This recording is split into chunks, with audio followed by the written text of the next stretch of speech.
This is not the creative block. I need to change the background. But hello, everyone. Creative block is tomorrow.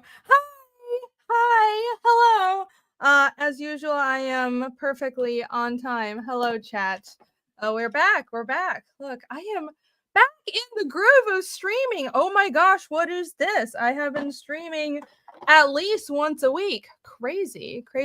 Creative block is officially today. Technically, it is because it is now past midnight because I was so definitely on time. You guys like my flag? My little American flag, isn't it cute? I added it after 4th of July. Look, wee, America. Yeah, hello. Okay. Welcome. I had the idea to do a stream going over Fiendish 1, and I have never done a stream like this before, and I'm sure other creators might have done, similar read-throughs. I know that Jake did a how to read series for the Lucent and Fiendish, and I'm kind of ripping off that idea, so thanks, Jake. But today my intention is not just to read through the chapter, right? I've taken out some pages, so I'm not like totally spoiling every single page, but since Fiendish 3 is launching in like 2.5 weeks, oh my gosh, at the end of this month on the 24th is when Fiendish 3 is launching, guys. So make sure you're signed up. The sign up link is pinned in the chat, and thank you, Alex, for throwing that link up there. Hello, Hutzel. I'm going to say hi to everyone in chat in just a second. But yeah, so make sure you're signed up for the, that 2 weeks, 2 weeks. Oh shit. Oh my God, I'm so fucked. Okay. But yeah, Fiendish 3 is launching, in 2 weeks. Dear heavens. So, I thought I would revisit Fiendish 1, and since it's been out forever, it's been out for like 3 years. So, it would, I think, be interesting to go over my thoughts of like the creation process and all that. So we're not just doing a read through. I tweeted about it and somebody wanted me to do silly voices. I mean, I can, but I mean, we'll see how this goes. My intention is not just to read through it with a bunch of silly voices, it'll definitely be silly because I am not an ace at voice acting. I'll just be doing goofy voices. My intention is actually to talk about my creation process and what I was thinking and how things had changed, because Fiendish 1 is very interesting. There were a lot of things that changed during the production of the book. I front loaded so much of the world building and so much of the story, but there was still things that were changing as I was drawing it. And also, even during Fiendish 2, things were changing. There are things I didn't figure out about the story until this book. It's kind of crazy, but that's just the nature of having a world building heavy project where there's so many puzzle pieces to put together, right? But yeah, I'll stop yapping and say hi to chat now. Hello, Billy Power Max, hail. TC says, yes, give us the production notes. Yeah, I really like doing that. Speaking of production notes, so to say, if you guys didn't know, on the Fiendish website, the you know what? Let me unshare what I was sharing before. Let me go to the Fiendish website. I might as well pimp this out a bit for a second, since you guys mentioned production notes, and there's a special feature on the Fiendish website that is not spoken about, or that I don't think people know enough about. I think is really, really cool. So let's see, share screen. Okay, that's the shop. Wait, can you see it? No. Add to stage. There you go. So that here, this is the Fiendish website. Oh, my beautiful website. Fiendishcomic.com, by the way. And here's a giant sign up. If you click on here, you can go sign up to chapter 3. That links to the Indiegogo page. And we're launching. Oh, someone asked, where am I launching? I'm launching on Bancroft! Yay! So thank you, Bancroft, for agreeing to host the launch. And I will be launching Fiendish 3 on Bancroft in 2 weeks. I'm not nervous at all. Yeah, no nerves here. But right, go sign up for the Indiegogo email list, which is separate from the general email list, to make that clear, because the Indiegogo sign up is for a secret perk that is an Indiegogo exclusive. So if you want a exclusive trading card, I just did a stream about this. I posted about it on my Twitter. If you would like a free exclusive trading card through a secret perk on Indiegogo, then you have to sign up for this right here. So go here and sign up. Right. Anyways, back to what I was talking about. If you go to read the comic and go here, first of all, you can like scroll through the pages here. I have like a little small preview, but also, I'm not signed in right now. Oh, I should have shared screen when I signed in. If you click here, read on the website, so you can buy the physical book, you can read on Global Comics, or you can read the comic on the website. And the website reader is more than this. This thing right here, this is just a preview of a few pages. I have a proper website reader that has production notes and pencils and inks integrated into it. So it's like $10 and you get access forever. It's not like per read, like read once and it's $10, right? You can become a member on the website and you can buy a access pass for the reader, and then you get access to all these like production notes and pencils and inks. I think it's really cool, but it's like, I don't think a lot of people know about it. But yeah, the website is awesome. There's a lot of stuff hidden all over it, so I hope you guys can go enjoy it. Right, so I just wanted to point that out. And also sign up for FIENDISH. Yes. Da-da-da.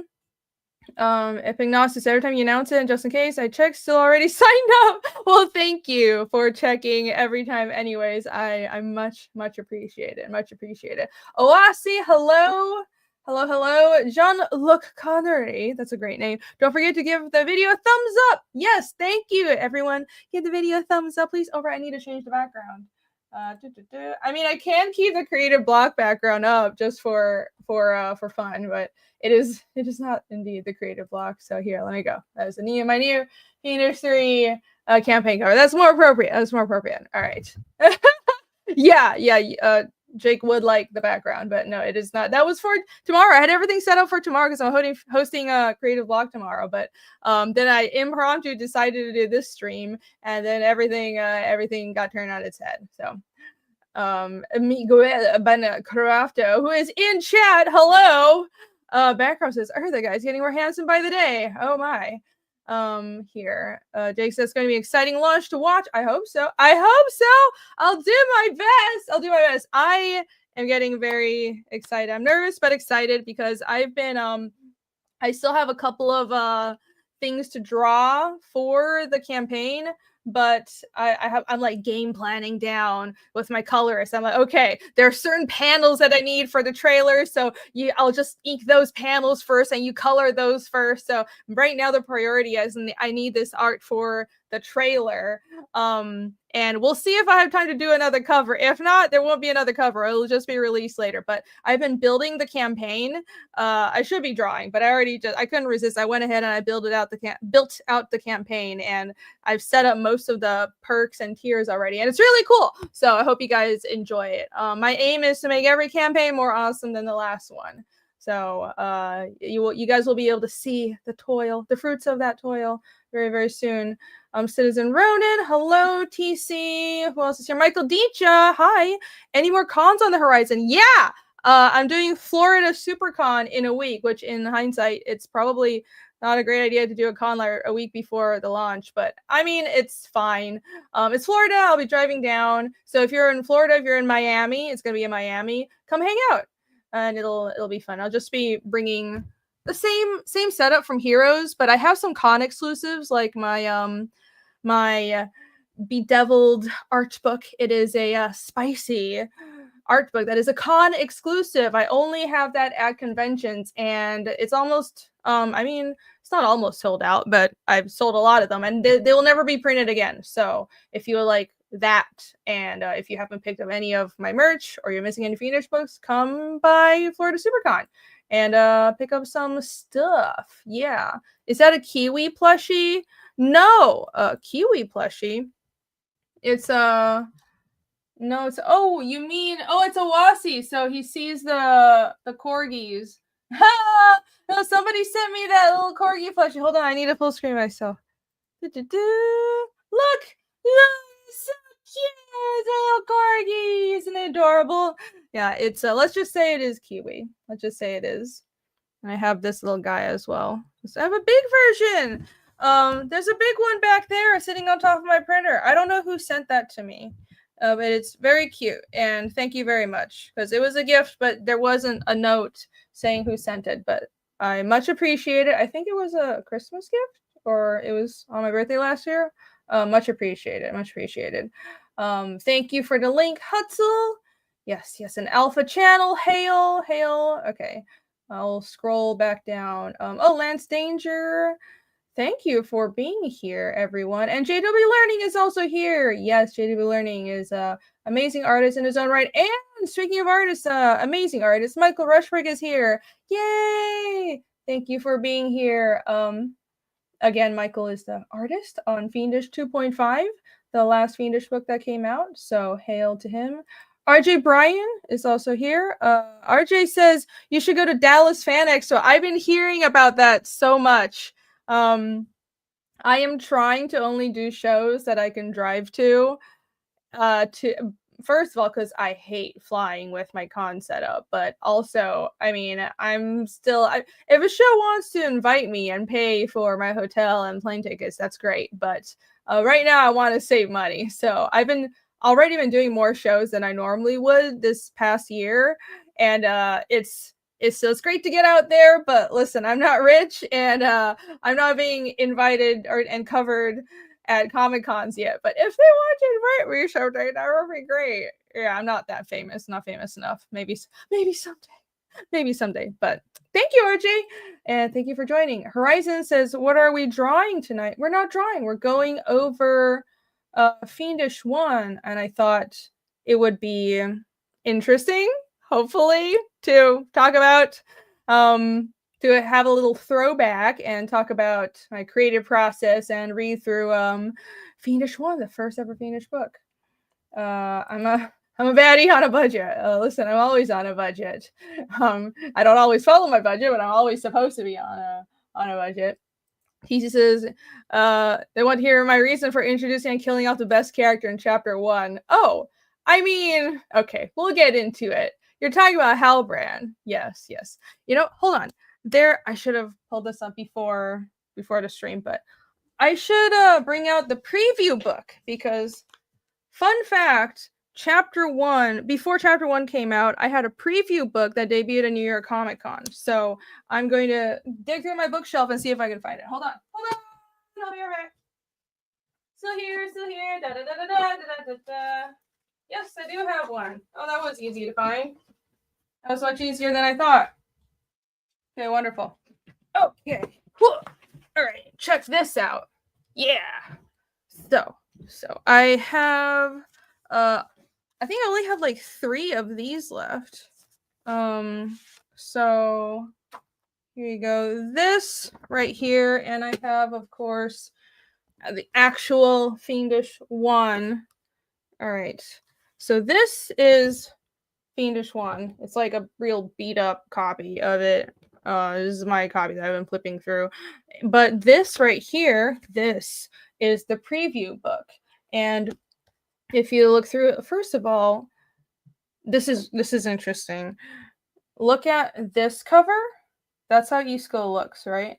And look at this cover. It doesn't, now that I look at it, it probably, if people didn't know better, that is kind of like an Mandela effect alternate universe. Like, what is this slightly different cover where Easo's hair is different and he looks a little older? But yes, that was the older design. He had shorter hair and he was supposed to be older. If you notice, like in the final version, hold on, let me get a copy that actually has a matte cover so it doesn't glare on the goddamn screen so much.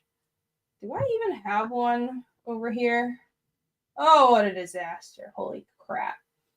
No, I don't have the Spanish edition and the Japanese edition. I have so many books, guys. Let me tell you. Putting together the Fiendish 3 campaign, I have so many books at this point. It's kind of the campaign the campaign is going to no, Alex, I'm going to flip through the pages digitally. No, don't worry. I'm not going to be like, so this page. No, I'm going to flip through it digitally. But I wanted to show you guys the preview book, right? Because this, this is easier for me to just actually hold it up and show it to you. But yeah, the campaign has like 14 add-ons at this point, and I'm not doing anything fancy. No standees, no pins. There's no like nothing really. It's very book focused. The only special add-on thing I'm doing is I've decided I'm going to do process books. I'm going to make a process book for Fiendish 3, and I'm also going to have like process books for 2.5, 2, and 1. So you can retroactively get all of them as a bundle, and they'll be like layouts and sketches and like some creator notes and stuff, because again, I love process work. But yeah, I'll have a bundle of that, but there's nothing else. I'll be offering the map again. I cut so much stuff. Somebody wanted trading cards, like wanted a chance to buy the trading cards from the previous campaigns. I don't even know if I'm going to be putting that in there, because it's so many add-ons. I should, right? Because I have a bunch of trading cards lying around, but like it's ridiculous. And now I'm setting up the perks, and I'm thinking of offering original art, and it's just more stuff. And when you're like 4 books in, it starts getting a little unmanageable. And I have no variant covers for the older books. Only the new book has variants. It's already so much stuff. All right. Anyways, the Art of Fiendish. No, it's not that. It's a way better name. Is there a name for the process books? I mean, we're 2 weeks out. I guess I can spoil the name. I will not spoil the chapter name. The chapter title is fantastic, but you will not know until the day it launches. But the process books are going to be called Foraging Fiendish. Thought that was kind of perfect. Isn't that a good idea? Isn't that a good name? So yeah, those should. I intend to have those available on the campaigns. Aromi says, too many add-ons slows down fulfillment. It depends on how it's structured, but I am aware of that. I know that I'm intending to still have RJ do my fulfillment, and I know that the way he does it is he just combs through everything, and he systematically will go through all the orders that have the same items on it, right? So whether something is ordered through an add-on or as a perk, it doesn't matter. As long as an order has those same items, those get fulfilled in batches. So what I'm trying to avoid is having a bunch of knickknacks, and that gets in the way of fulfillment, because then you're dealing with, well, these packages can't be sent through media mail, or these packages are posters, so they have to be fulfilled separately. I already have original art that has to be fulfilled separately. That's enough of a pain in the ass. So I'm making everything fit in a box, like just like the Fiendish 2 boxes, and they're about the size of a comic book, and they can be shipped media mail because it's all print material. And so that's what I'm focusing on. But we'll see. I do think that I will still make it a very legible and easy to understand campaign, despite all that. JW says digital rewards. I don't plan on offering that. I mean, maybe I might as well just, I'm not opposed to digital rewards. I can just like send everyone who backs the book a PDF of the book, because I feel like if you guys buy the physical book, you deserve it. But I already have Fiendish. Fiendish is already being released digitally on Global Comics, so there is a digital version that comes out a little after the physical books. So it's not something I'm super thinking of offering as just a tier on the crowdfunding campaigns. Yeah, I can think about it. I understand that people who are international, the concern is with shipping. We'll see. Maybe I'll do a poll and let people give their feedback about what I should do with digital perks, and especially international people. Maybe music for chapter 4. I am actually already working with a music guy on custom music, so I don't think it'll be ready for. It's not going to be ready for 3, obviously, because we're launching soon. But it's like a general theme song, and it's really cool. Like, he found a vocalist, that's like this Finnish guy that can do these like these guttural folk singing sounds, and it's kind of great. But this stuff takes time and it takes money. So, but yeah, there's somebody that I met through my old gaming work. and he's gonna be making some music for Fiendish, so that's cool. If only backers could get access to the full access to the GC version. Yeah. Yeah. That if there was a way to do that, I'll look into it. But yeah, Fiendish is already digital on Global Comics. So by the way, yes, Fiendish also available digitally on Global Comics. Thank you, Alex. Casimir the Ranger. Yes, it's gonna be a proper soundtrack. Fun fact, I already made some music for Fiendish. Like, I'm not a music person. Like, let me tell you about how tone deaf I am. It's unbelievable. I mean, I can't tell you, but people who someday you guys will discover how tone deaf I am. Like, if I try to sing, you'll understand. So, but anyways, I used some app and just slapped together some music, and spent way more effort than I probably should have, way more time. Like, nowadays you can just like punch some words into an AI thing and have it make your music for you. But I didn't. I did it the hard way. I did this like little app and got all these little music samples and put together some songs. It's actually on my channel. I have some like old songs that me tone deaf me made for Fiendish, because I'm like, oh, this sounds kind of like mysterious and fantasy. Oh my god, fantasy. It's not even that late. Theme songs ish for Fiendish way back when, and everybody's like, what is this? This is weird, but it is on there, so you can take a look. Okay. Hey, thank you, Rushbook. Over 40 viewers watching. You should hit the like button. That's right. Okay. I will stop yapping now and share. Let's start sharing this book. Shall we? Shall we? All right. Do I have this on this page? All right, perfect. There we go. Yeah. All right. I think YouTube is gonna start demonetizing AI audio and streams that anyways. Oh, that's interesting. I'm not really keeping up with that. If you stop yapping, it'll be yapping as in like talking about nothing, which I'm very good at, in case you haven't noticed. Right. I forgot that I didn't finish talking about this, but just a real quick, let's not get sidetracked. Let's try to not get sidetracked. So this preview book is this was offered on the Fiendish 1 campaign, and it obviously is very limited because it was printed in 2019. I debuted this at New York Comic Con, and of course there'll be no more of these printed ever again. So if you have these, hopefully one day they will be very valuable. Hopefully. I'll do my best to make Fiendish a proper franchise that is worth some money, so your books will be also worth money. But yeah, this is a rare book if you have one of these from the Fiendish 1 campaign. And it was a black and white book, and look how different Isko looked. I aged him down, so if you see how Isko looks in the proper chapter 1, I totally redrew him on every single page for the first half of the book, because I was working on the book, I was plotting out the next section of the story after chapter 1, and I just realized, man, this works way better if he's younger. So I had to age him down a bit. He went from like 15 or 16 to he's 13 now. Story works way better.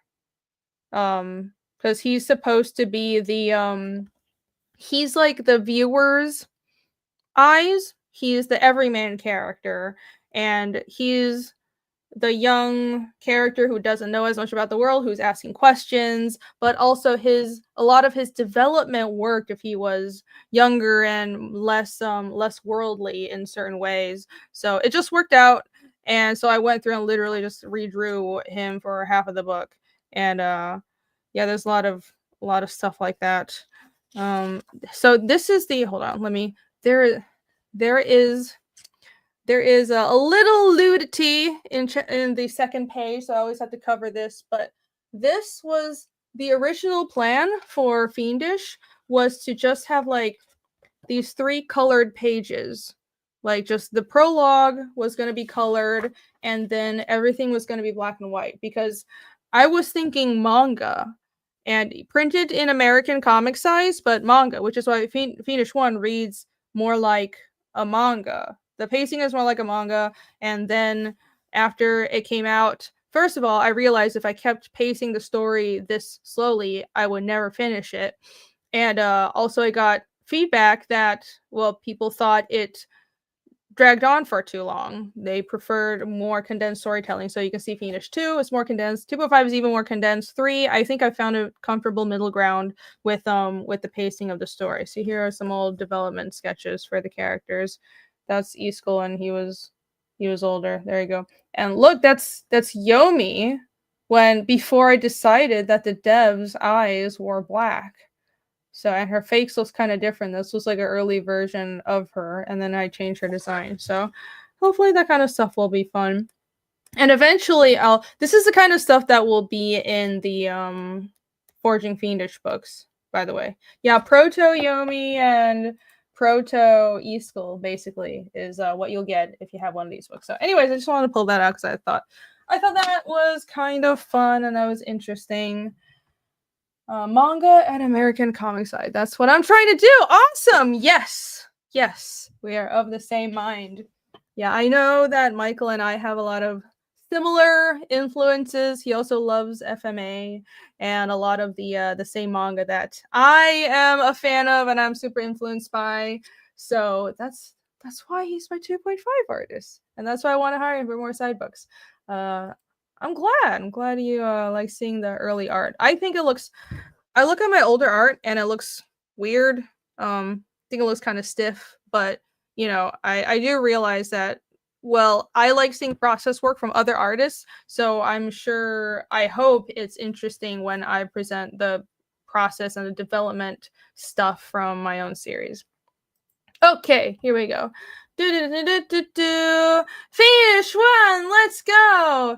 Maromi says the grayscale looked very good. Yeah, that was the intended publishing format. So if you guys think, like, my colorist Nick did a very good job of converting the grayscale to color, but you have to realize in Fiendish 1, he was coloring over gray tones because the way I did the art, I had the grays built into the art, and there was no way of separating it because in some parts I had done edits by painting over the art, so like an idiot, because I had no plans to make a color at all. So he had to make this whole system of coloring the gray tones and using a bunch of filters. So it was kind of awkward, and it took a long time to get the colors worked out for Fiendish 1, but we worked it out, and on Fiendish 2 and 2.5, of course, we didn't have that problem. So yeah. So fun fact. Yeah, I need to double check. Is this the censored version? Okay. Yes, this is a censored version because we're on YouTube, and if I get in trouble right now, the stream will end immediately. So that would not be good. Yeah, let me double check. Yes, thank God, it's the censored version. Okay, so we begin here on this page. This was one of the last pages I drew for chapter 1. Funny enough, it I think I decided that I would have a prologue. So this page right here, we open here with a flashback of Dorvo, Casimir's hometown, burning down, and his brother Stana is holding him and trying to save him, and they're trying to escape the town, or at least Stana is telling Casimir. Casimir's the younger one, Stana's the older one. Stana's telling his younger brother to get out, and he's like, I can't go. I can't run anymore. Go ahead. And then this weird chick comes out with these demons, and she's like, why didn't you help us, Casimir? So that's a whole mystery that we will be slowly, I mean, of course this will be explained. I put it there for a reason, but yes, this is the I wanted a very attention grabbing prologue that was like a punch in the face, and it started people's minds jogging about what possibly could have happened in this hometown. Hopefully that was the effect. But yeah, this was actually, and then Stanimir gets slashed by this demon, and it looks like he's gonna die. And then we skip forward into the current timeline. But TC said it's a good prologue. Thank you. I've seen this happen. There's a lot of manga I really like that I didn't consciously do this, but it imprinted on me. Of course, FMA has like I remembered it being longer, but I think that's because when I watched the anime, the prologue was just this one scene of Edward when he lost his leg and his brother had gotten, killed in the whole science experiment they were doing. That one scene was like this boy was all bloody and he was in anguish and he was like facing this entity and he was like giving my brother back. So obviously that really imprinted on me. But also recently I realized the clamp would do that as well. And I don't know why I haven't mentioned clamp, but I was looking at my older sketchbooks when I was in Taiwan and I realized I went through a period where I loved Clamp. Clamp is a Japanese, it's for women. It's a Japanese manga studio thing. And they've done so many things. They did Cardcaptor Sakura, Tsubasa, XXX Holic, and all of those. That style, that's them. And I was really into their work in middle school. I really, really liked them. I didn't really like shoujo, but I really like Clamp. And I remember the opening of Tsubasa was like whatever that Shoutout guy, because all their books they have these characters that have it's like the same person but in different universes, so it's the same design. They kind of like reuse the character. So this, I don't remember their names in this universe, but anyways, the Shoutout and Sakura of Tsubasa were like facing each other from different planes, and they're like, oh no, it was like lovers separated by being in different planes of existence, and they were like reaching to each other through this thin mirror thing, and that super imprinted on me. So anyways, having a very actiony prologue that made you wonder what's gonna come next, how did we get here, and want to read on to find out how we got to this point, was something that kind of was burned into my brain. So that's why I actually drew these pages first, and I think you can tell because the art feels stiffer. Casimir's hair looks kind of different. I redrew these pages a bunch of times. I couldn't quite figure out how to draw the mountains. It was our awkward drawing these, and I definitely eased into being comfortable with drawing the landscape and the style and the characters. But anyways, this page here, this is the oldest page in the book, and I went back halfway through and drew the prologue, is what I was trying to get at. Yes, there you go. Popping Rico says evening. Hello. Good evening. Hi. The trees are on point. Well, thank you. I felt like, so the thing with drawing trees is you have to figure out a way to not draw every goddamn detail. But at this point, I was still drawing every goddamn detail. And it's honestly because I couldn't figure out any other way to do it. And you'll notice in Fiendish 2 and then in Fiendish 3, as I get more comfortable with like drawing nature, I start using a lot more shadows. Like trees in the foreground on Fiendish 2 are just black shapes, and it's just layers of like black, and I fade it down towards the bottom. But anyways, it's just silhouettes. You want to create the illusion of a forest, so it's not just tons of detail and greeble cluttering up the page. But first of all, I had all the time in the world because I hadn't launched the campaign yet. I didn't launch the campaign for Fiendish 1 until I was basically done with the black and white version. So yeah, I wasn't rushed for time. I was drawing this while I still had an animation day job. So I was just drawing this on the side. So because I had so much time, I think sometimes having time constraints makes you find creative solutions. And because I didn't really have any constraints, first of all, I was able to spend a lot of time figuring out the story and the world building, and that was great. I needed that space and the freedom to hash out something that's kind of complex, and it's a whole world and all that stuff, but also like the art, I was taking my sweet time with it, which I don't know isn't always a good thing, but sometimes you find the best solutions and you make how do you put it, anyways, you solve problems and your art turns out better when you're under pressure. But that's not what happened here. I'm glad you like it anyways. Limitations breed creativity. Yes, it's a much more concise way of putting it. JW says deadlines help with over tinkering. Yeah. I'm always surprised by what I can do when I have a hard deadline. So I think it is important for artists to set their own deadlines. I think it pushes you to be better. Necessity is a mother of invention. That's true. The illusion of texture. Yep, JW, you know about this definitely. I think it's definitely something you have to learn in painting, and because I've always been a line art based artist, I I worked in animation for so many years, and animation is all open line, right?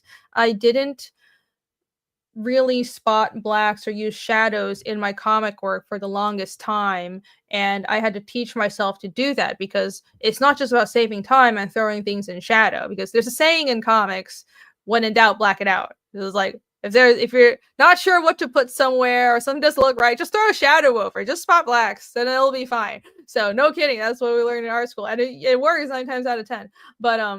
But I would draw such open lined works because I was used to doing animation style stuff for so long. I had to teach myself to use shadows, and it makes your work read better as well, because comics is about clarity. It's not about shoving as much detail as possible on a page to make it seem impressive. No, that's not what comics are about. When you're drawing a comic, it's about clarity and communication. Oh no, did I miss a super chat? Hold on, let me find it. I apologize.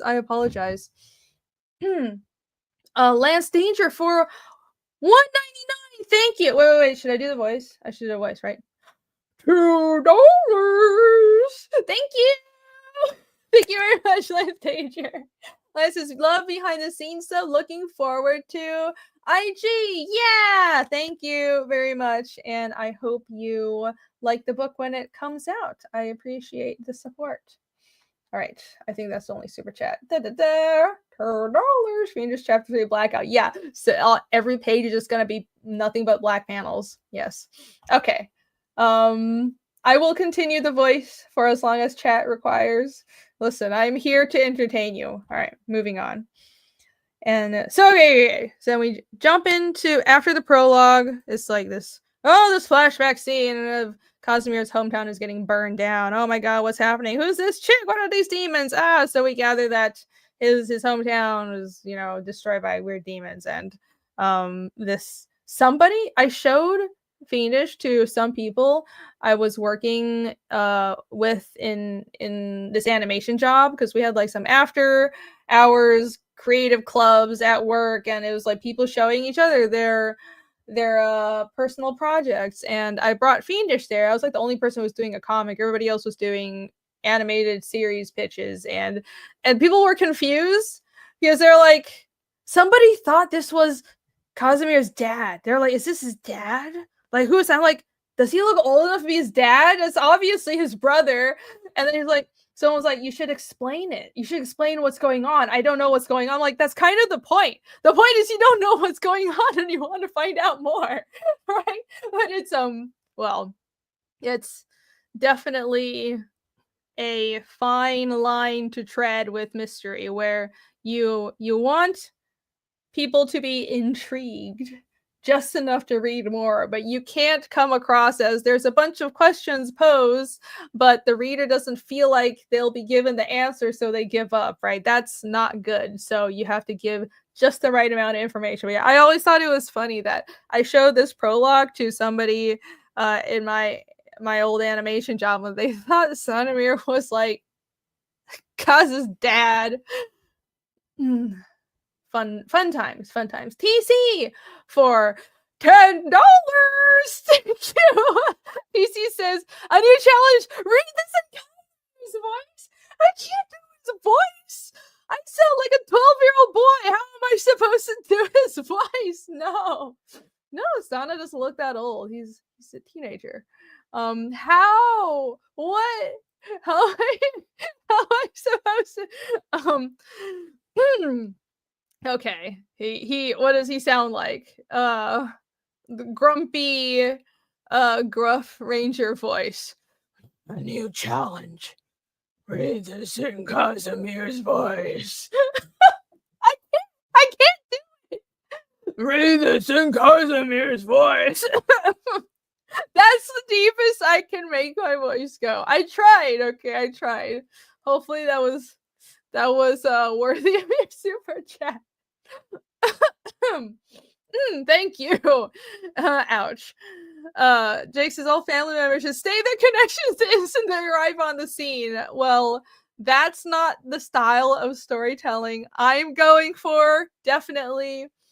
I've received complaints about the lack of fantasy speech, or just not that in fantasy speech, people, that doesn't equate to people being very on the nose. You're talking about people being very on, characters in the story being very on the nose and just explaining everything, even when the reader should be able to infer what's going on with context, in context.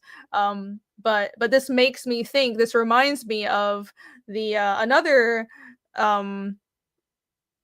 issue that I've heard of, critique that I've heard of. Some people were surprised that Fiendish didn't have fantasy speech, and it sounded kind of modern at some points, which I am trying to avoid. I don't want it to sound too modern. I don't want people to go around saying, "Oh my god, bro," stuff like that, right? No modern slang. But the thing is, I also want it to sound naturalistic.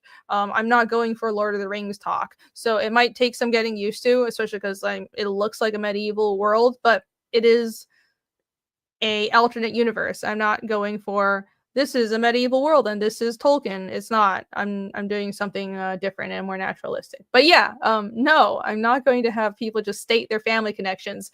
If something can be inferred by the reader, I want to try letting that inference happen, because I trust the readers. I trust you guys to be intelligent and be able to deduce what's going on in the story, right? And it's definitely a risk, but I think it is more often than not, it is worth it, because when it does work, and if it doesn't work, that just means I need to be a better storyteller. Because if I can convey a character's thoughts and emotions through just a look, and if I can draw their expressions well enough to just convey what they're thinking instead of having them spell it out, even in internal narration, even in like their thought boxes, then that is way better storytelling, right? So that's what I'm aiming for. Son of Blingo. My voice is still fucked up. I'm trying to do his voice. Kaz got that high key Cigna vibe. No cap. Yeah, I'm gonna put sentences like that in Fiendish and piss everybody off. All right. Okay. All right. So yes, after that prologue, we jump forward.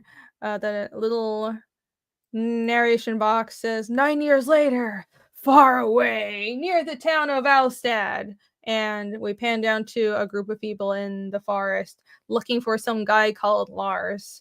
And if I were to do chapter 1 again, I would probably make Lars. The thing is, if you have somebody, so spoiler, Lars is dead. They're looking for him because he's gone missing, but he's dead. So they find his body in a few pages. You want characters that are sacrificed at the altar of storytelling to matter. So it's like, well, if I would go back and do chapter 1, I would shorten the fight scene and let people get to know maybe Lars, or definitely Halbrand and the rest of the theater troupe a little more, right?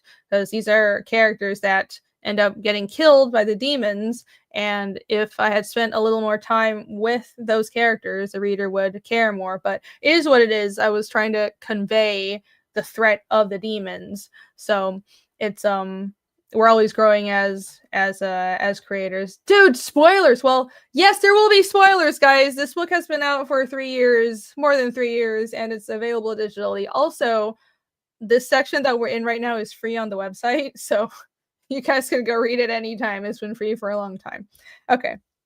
Right, so they're looking for him, they're like, hello, where are you? Oh, no!" And, Kaz is there what I was trying to convey was he's sort of leading the search, because he's the woodsman, and, like, obviously, it's kind of, uh agrarian-ish society, people are more familiar with the wild than we city dwellers, modern people are, but this Casimir is definitely still the pure woodsman hunter. He's much more adept at something like a search and rescue than everyone else. So the impression I wanted to give was they've called him in to help them look for Lars, and he doesn't actually live in this town. The narration box says near the town of Alstad. So they're kind of in the hinterlands near Alstad, because Lars went missing here, and Casimir is directing people to go look in places, but he's kind of pissed off about it because he doesn't really like helping people, so he's being a dick about it. And then Iskall walks up and is like, "Why do you have to be a dick about it?" And he's like, "I hate these people. They're all these filthy city dwellers, and I just don't like them. And fuck off." And then Iskall's trying to be nice, and Casimir's like, "I don't know where this guy went. This guy's this. I don't care. Maybe he's dead. Who knows?" Right. So just establishing that, well, not the most empathetic guy ever, and we introduce Iskall here. Um, and in an earlier version, in this one, do I even have?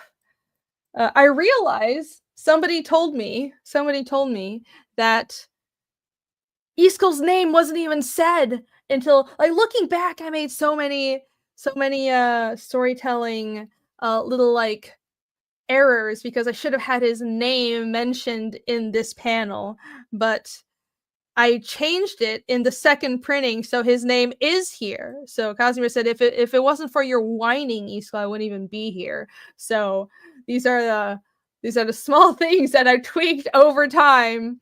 But listen, I hear feedback, and I always strive to improve.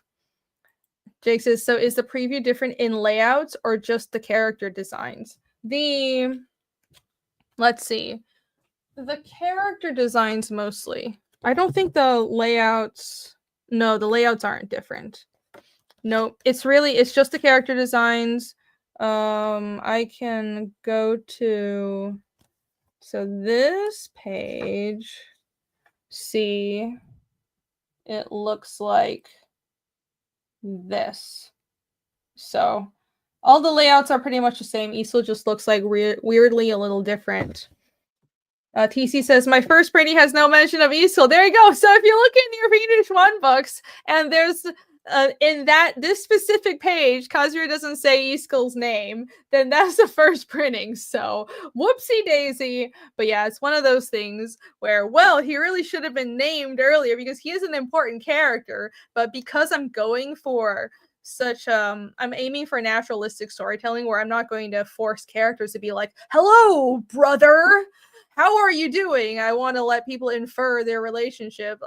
I'll go too far sometimes, such as in this instance, and not even mention the guy's name, and be a little too unhandholdy. So I corrected that. But yeah, fun fact. Now you guys know. Now you guys know the lore behind these pages. Alex says, "I'm going to correct my first print copies and pencil Iskall's name in." There you go. You can do that as well. That's fine. That's fine by me. It is your book. And then next page, Casimir is wandering off. He's like, "I don't know what breed of genius could get lost in these woods, blah, blah, blah." But then he kind of trails off and he sees something over the edge, and Iskall's like, "Oh my god," he sees it too. And then they're like, "Ah, it's a dead body." And what's funny is I redrew this page like a couple of times. I have this other shot of of that was bottom up. It was like an up shot from the corpse, from the point of view of just behind the corpse and looking up the cliff at Casimir. I don't even know if I have it. Hold on. I'm streaming until 5 a.m. at this rate. No! Okay, I need to speed up. I did take out some pages, so I wouldn't be streaming forever, but I'm sorry. I keep rambling and going off about unrelated things because there's so much to talk about. There's so much to talk about. If you get me talking about Fiendish, I will go on forever. But let's see. Give me a second. If I can find this old drawing somewhere. Man, this stuff is so old. Because I started working on Fiendish 1 in like 2018. The preview book came out in 2019. It's been quite a while, you know. So and everything was kind of chaotic at first. Now I have like a file system, everything is very organized, but especially book 1 is a complete freaking mess. It's kind of ridiculous. No, this folder is empty. No, don't have that. Why don't I have this freaking page? Man, it's just never gonna happen. I'm not gonna find it. But anyways, I had an older version of this page that was from a completely different angle. I bet it's on a hard drive somewhere. But yeah, if there's one show where the meme is mandatory, is my launch? Oh, you guys are talking about it. I don't know what you guys are talking about. Okay, anyways, forget about that. TC says wrecked. Yes. So this here, we zoom into this guy that's, oh my god, he's been ripped apart, what's happening? And he's all mummified and stuff. And oh, that's another reason I redrew this page, because at first, the first version I drew, where the camera was just a upshot from the whole reversed angle first version that I drew, he wasn't mummified. But then I decided that the demons would suck the life force out of their victims. So that's why he's all mummified looking and he's all dried up and weird and, you know, all torn up because of the way that the demons kill their victims. And then the next page, everybody's kind of reacting to the body and stating that he's only been missing for like a couple of days. Why would he be a mummy? This makes no sense. Oh my gosh. And they have no idea what could have torn somebody apart like that. Then Iskall, who's he's the one who is Casimir's support. He's supposed to be the character that'll see things Casimir doesn't. So here I had him point out, hey, what's that thing? What's that hole under Lars's neck right there? And Kaz recognizes that as a mark of somebody that's been killed by the demons. So I don't say anything here. I just kind of have Casimir act shocked, and he stays quiet and keeps what he's thinking to himself, but he knows that this seems like those demons from his past that destroyed his hometown. And then he's like, everybody just stop gawking and let's just get him back to the village and everything. So let's just get the fuck out of here. Like neck guards against vampires. Yes, if only he was wearing a neck guard. Jake says, when they mentioned the pierce mark under the guy's chin, I thought that would become a bigger part of how they killed later, leading them to wear chin guards. Well, the thing is, it's not necessarily the location. It's hard for me to answer this without spoilers, but yes. It's more about that puncture around the head area, right? There's a specific reason those two exist. But yeah, the demons you'd have to wear just a helmet all the time, and that would be a little much, wouldn't it? So generally what they end up doing is just avoiding being trapped by the demons at all. Is what they end up doing. Or maybe I will steal your idea and I'll give them chin guards, even that would be kind of goofy looking. Now we know what to look for. Da da da. Yes. Archer's eyes? Yes. Yes, exactly. He's the sharp one, and he'll notice things.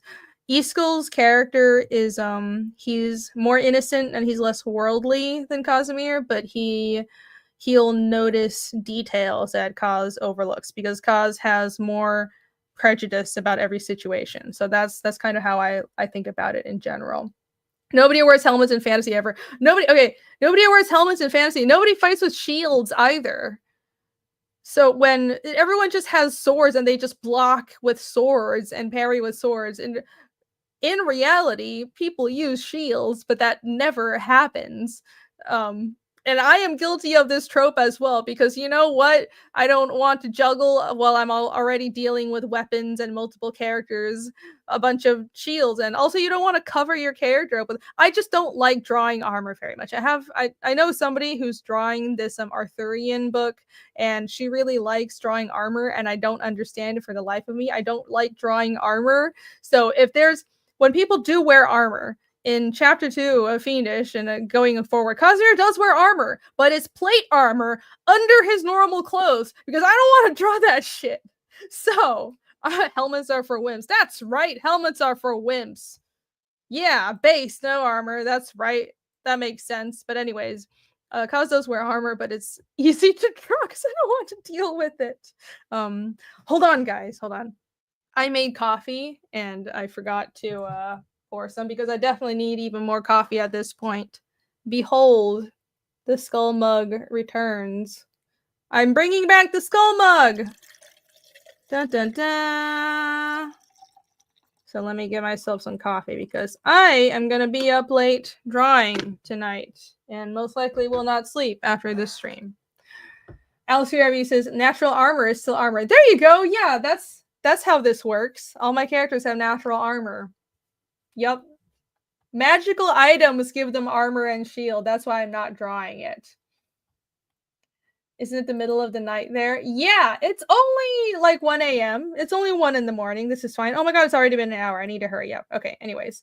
The next couple of pages are I wanted a quiet moment between Iskil and Casimir as they're walking back to town with the rest of the searchers and Lars's body. Iskil turns around to Casimir, and Iskil notices that Kaz seems off, and Casimir had a small reaction to that hole and the weird way that Lars was killed. So Iskil asks him about it, and he's like, "You know something that you didn't tell me, you didn't say out loud, don't you?" And then Kaz is like, "Yeah, I might know what killed Lars, but it's a little hard to explain. If you want to come with me tomorrow, we'll try to track this thing." And so this is establishing between them. They work together. Iskil's perceptive.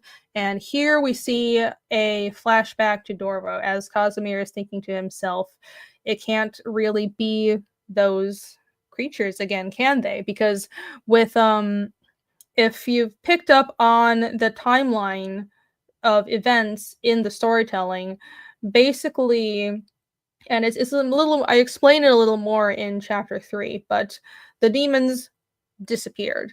It's not like, well, it's just known that demons go around and destroy towns in this world. No, it's not the kind of fantasy world. Like, they're fantasy creatures, but these creatures, those tentacly weird thingies that destroy Dorvo, they are unknown. Nobody knows what the hell they actually were. So in Casimir's mind, I was trying to put myself in his shoes, and he probably, because he was so young when it happened, he would even be questioning himself about if it really happened the way that he remembers, because there's no other survivors that he knows about.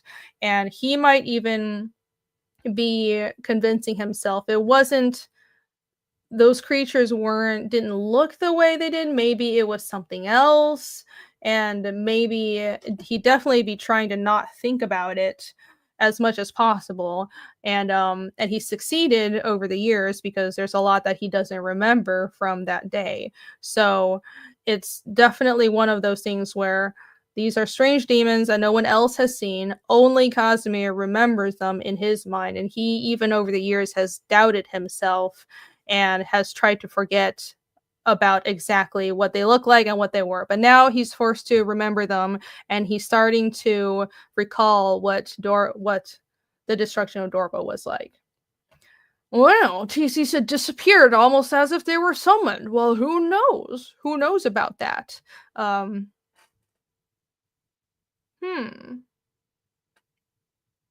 So, that's not too spoilery. They didn't disappear because they were summoned. I can put it that way. Something else happened that has caused them to not be seen for 9 years until now. So the timeline of events is these weird demons came out of nowhere, destroyed Dorvo, and then they just weren't seen again. And there's also another thing in chapter 3 where did I put it in 2.5? I don't think I did, but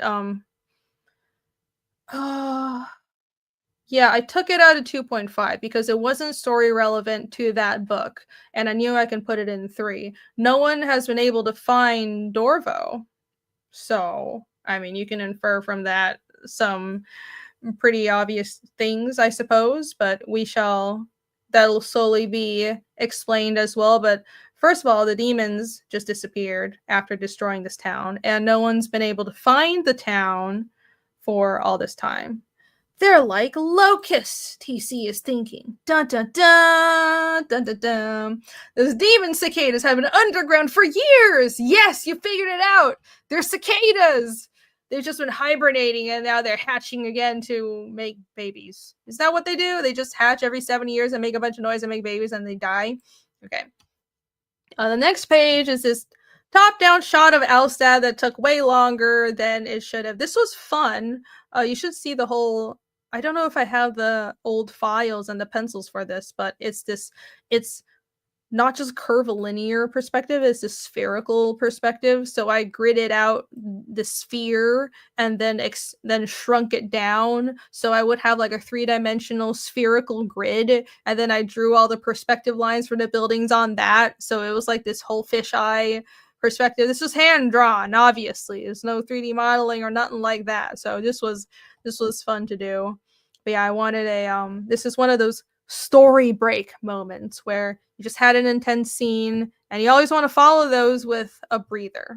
It's just like a movie, it's just like conversation. You want the story in your comic to have a bit of an ebb and flow. You want to let the reader breathe for a bit and relax. If everything is high tension. So as I'm trying to condense the story more in these current books of Fiendish, and I already talked about how I've condensed the story a lot more since book 1. There's still limitations to that because the story needs to breathe. I can't just information dump and cram everything into like 5 million plot points into every page and make it plot, because that's not entertaining. The goal at the end of the day is still entertainment. You have to enjoy the reading experience. So having moments like this is part of that aim. Jesus, no poorly traced 3D models for the characters. No, there are no 3D models being used here. There's no 3D models getting used here, guys. She said, girls and their astrological signs. I do not pay any attention to astrological signs. None at all. I do not know. Do not ask me about that. I see the different dimensions that can only be traversed every certain solar alignment or something. That would be interesting. There are different dimensions in the world, though. I don't think that's been explained in the story, but I do have, let me take out my Fiendish 2 book. Hold on. Let me put my coffee down first. Oh my gosh, I have too much stuff here. Let me take out my Fiendish 2 book and show you guys something. Okay. So I don't want to like switch my screen share because I'm lazy, but what I can do is, okay. Oh, my hair looks terrible. Ignore my hair. So in the back of Fiendish 2, I have this explainer for casting. Here. This right here. Rune casting, which is the magic system for humans.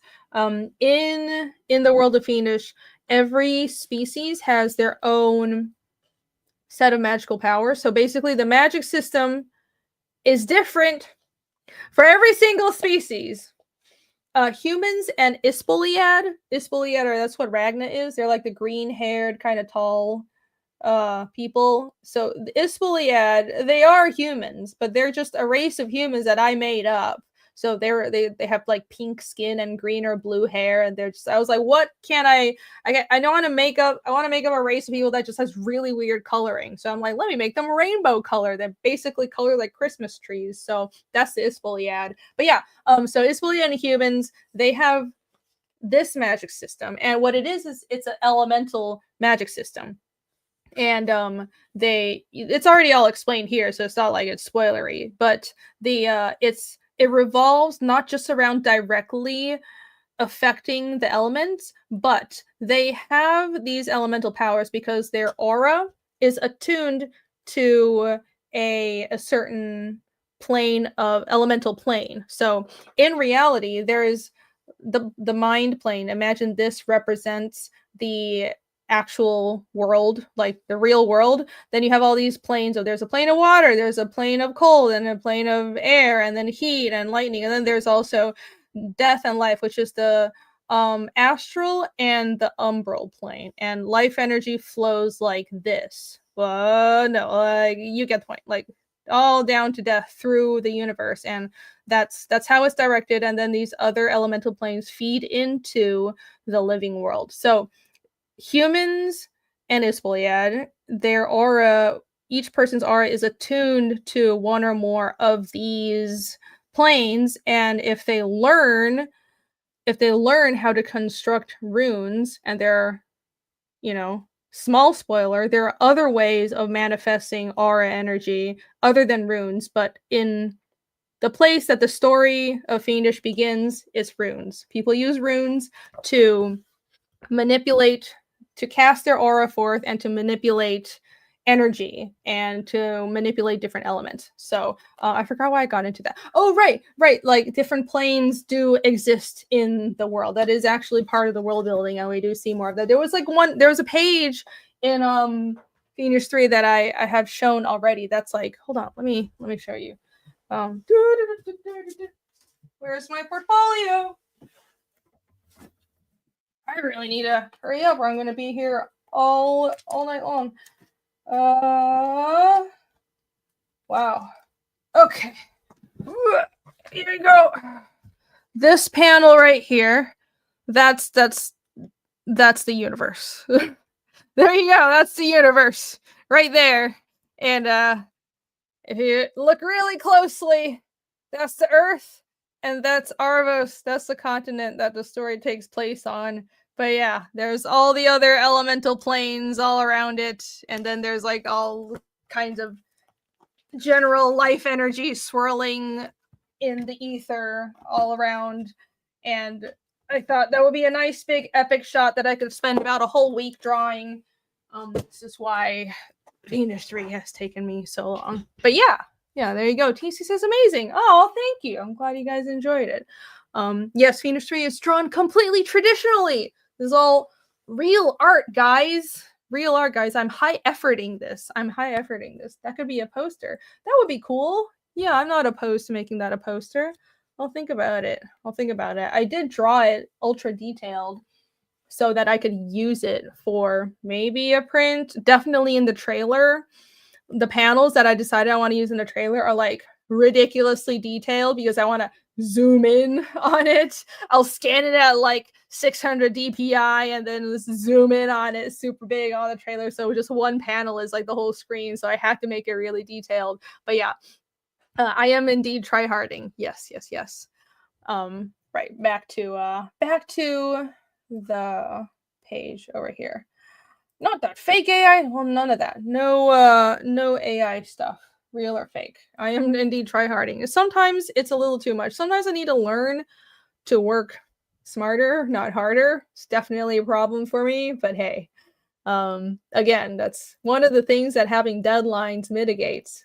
Which is why I just decided, you know what? There's a bunch of things that I still need to do, but I need to just decide to launch this book on the 24th, and it's gonna happen, whether I'm ready or not. I'm just gonna do my best.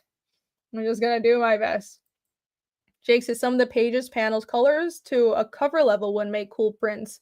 Yeah, that would be cool. I am considering that. There are a couple of pages in Fiendish 3 that I think maybe I would make them prints. especially some of the double spreads. There's one double spread I just finished that I think I would get it recolored to like a more rendered poster level and have that as a print. It's the reveal of a new character, and it's really epic. It's really pretty, and it's very it should be very striking, and I'm very proud of it. So maybe I'll actually make a print of that page. We'll see. The replicator, Rob is here. Hello. Rob says, why did you throw Jake in the dungeon? His colors are good. What? What are you talking about? There's no dungeon throwing here other than in Pathfinder. Yeah, his colors are good. These aren't his colors though. These are Nick's colors, which are also good. Why are you trying to sabotage my working what do you call it? My working relationships with my team, Rob? Why are you doing that? Poor Jake shows some promises discarded. Like, oh my gosh, what are you talking about?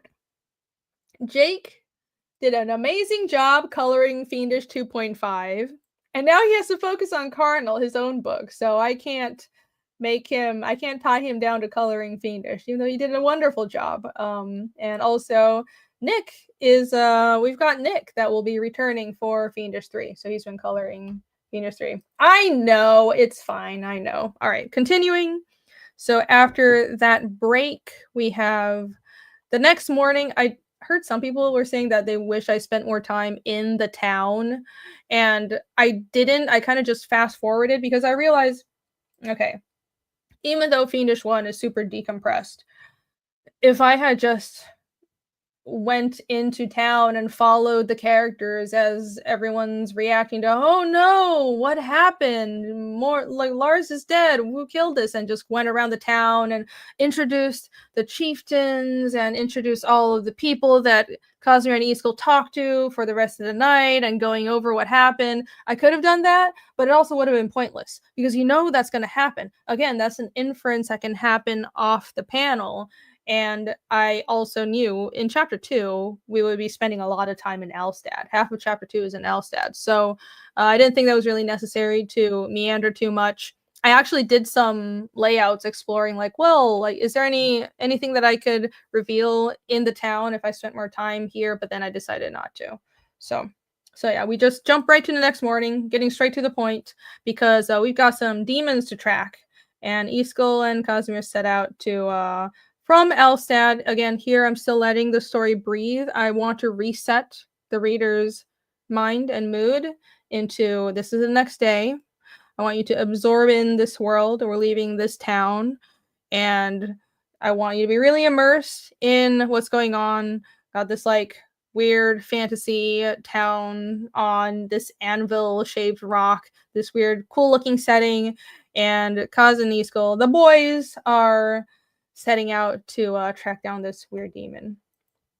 JW says, I really like how you drew the town layout in the same in each shot. Great attention to detail. Thank you! Thank you for noticing that. I took extra care to actually draw all the buildings in the correct positions, and I carried it over to Fiendish too. I referenced this shot. So let me zoom in and show you how freaking detailed this. I would not do this again if I had way too much time on my dang hands when I was drawing this book, and also I think I've become more efficient with my art now, that I wouldn't just draw everything and over detail. I think this is over detailing, but there was also a point to me basically drawing every single building in the town. I was thinking of, well, I can use this as a reference and it would be a map. And I'll admit, I do get carried away because in my mind, I have a lot of fun drawing stuff like this. I'm like, ooh, this is like the merchant sector, and this is the smithing sector, and oh my gosh, and I just get totally carried away, and I spend way too much on a panel like this. But yeah, I would reference this shot for all the shots where you see the town in Fiendish 2, so all the buildings are consistent. Not over detailed. Oh, thank you. I'm glad you think so. I'm glad people still like it. I feel like it's a little over detailed, but I do my best.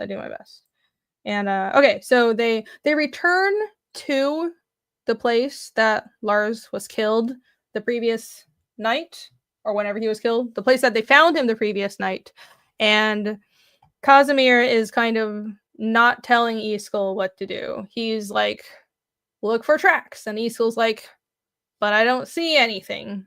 Maybe broken twigs? What? There only are footprints. And Casimir's like, don't just stare at the ground, because you're not, as a tracker, you don't just stare at footprints, you stare at other stuff like broken branches and the vegetation. And listen, I try to not get too much into the technical stuff, because obviously I'm a city girl. I'm not like some badass hunter, but it seems logical that Iskall's this young kid. He wouldn't even know the basics. He would be able to get around in the woods, but he would miss details when it comes to Casimir's specialty, which is hunting and tracking. So Kaz is like, don't just look at the ground, look at these burn marks on the trees. And then they notice that, oh, there are a bunch of burn marks that go in one direction, so let's follow them. And Iskall's speculating on what the creature could be, and Kaz is like, no, it's not all these other things. It's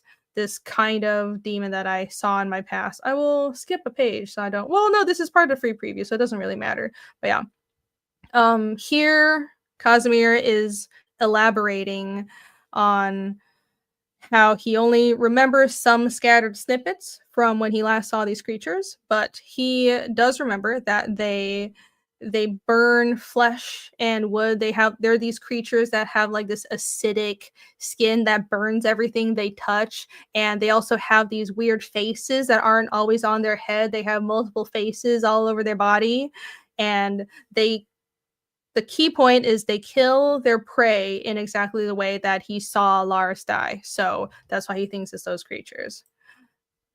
It's almost time. What is going on? Rob says they sound hot. I don't know what's going on.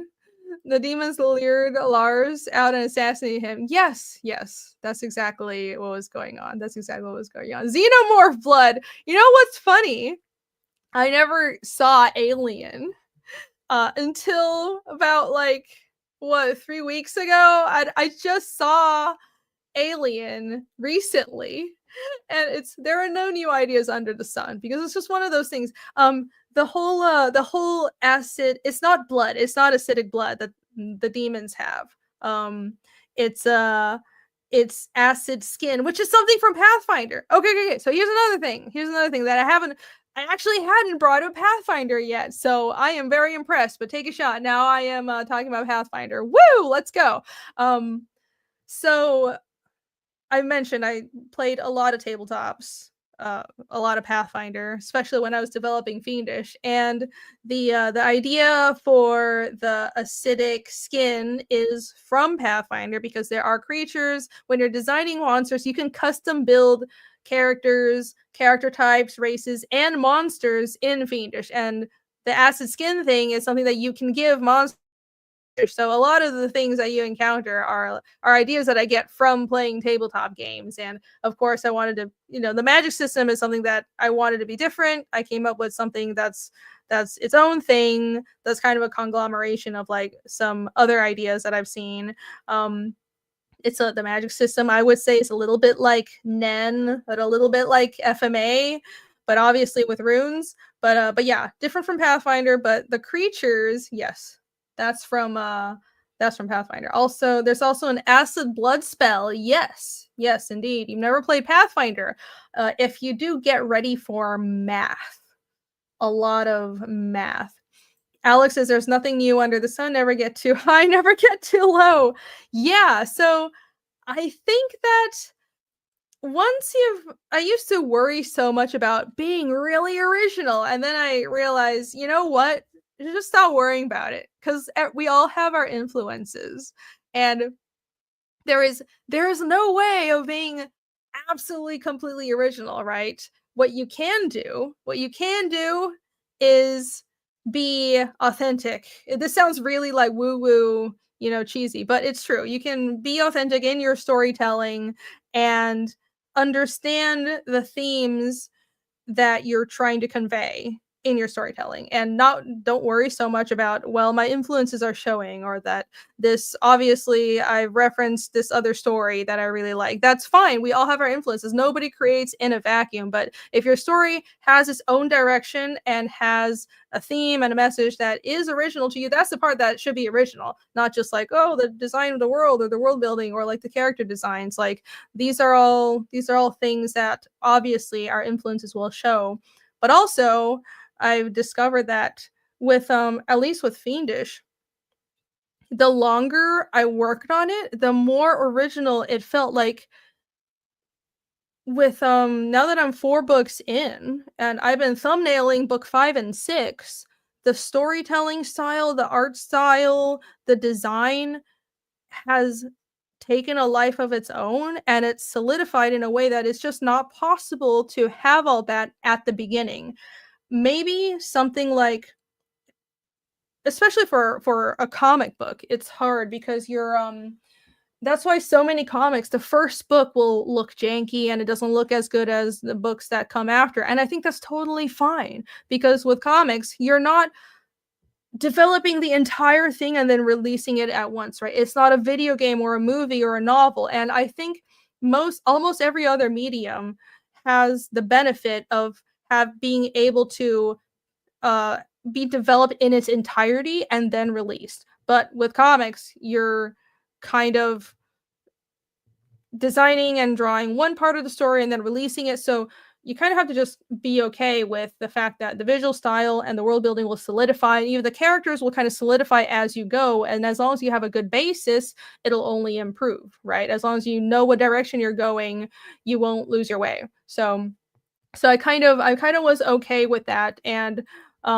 Fiendish has a visual identity. I think it's developed a visual identity. I think at first I could feel what it was, but it wasn't quite there yet. But I've gotten to that point. I think with Fiendish 3, with Fiendish 2, but especially 3, it feels like itself, right? And that's, I want to keep pushing in that direction, because that's how you have to build up to something unique.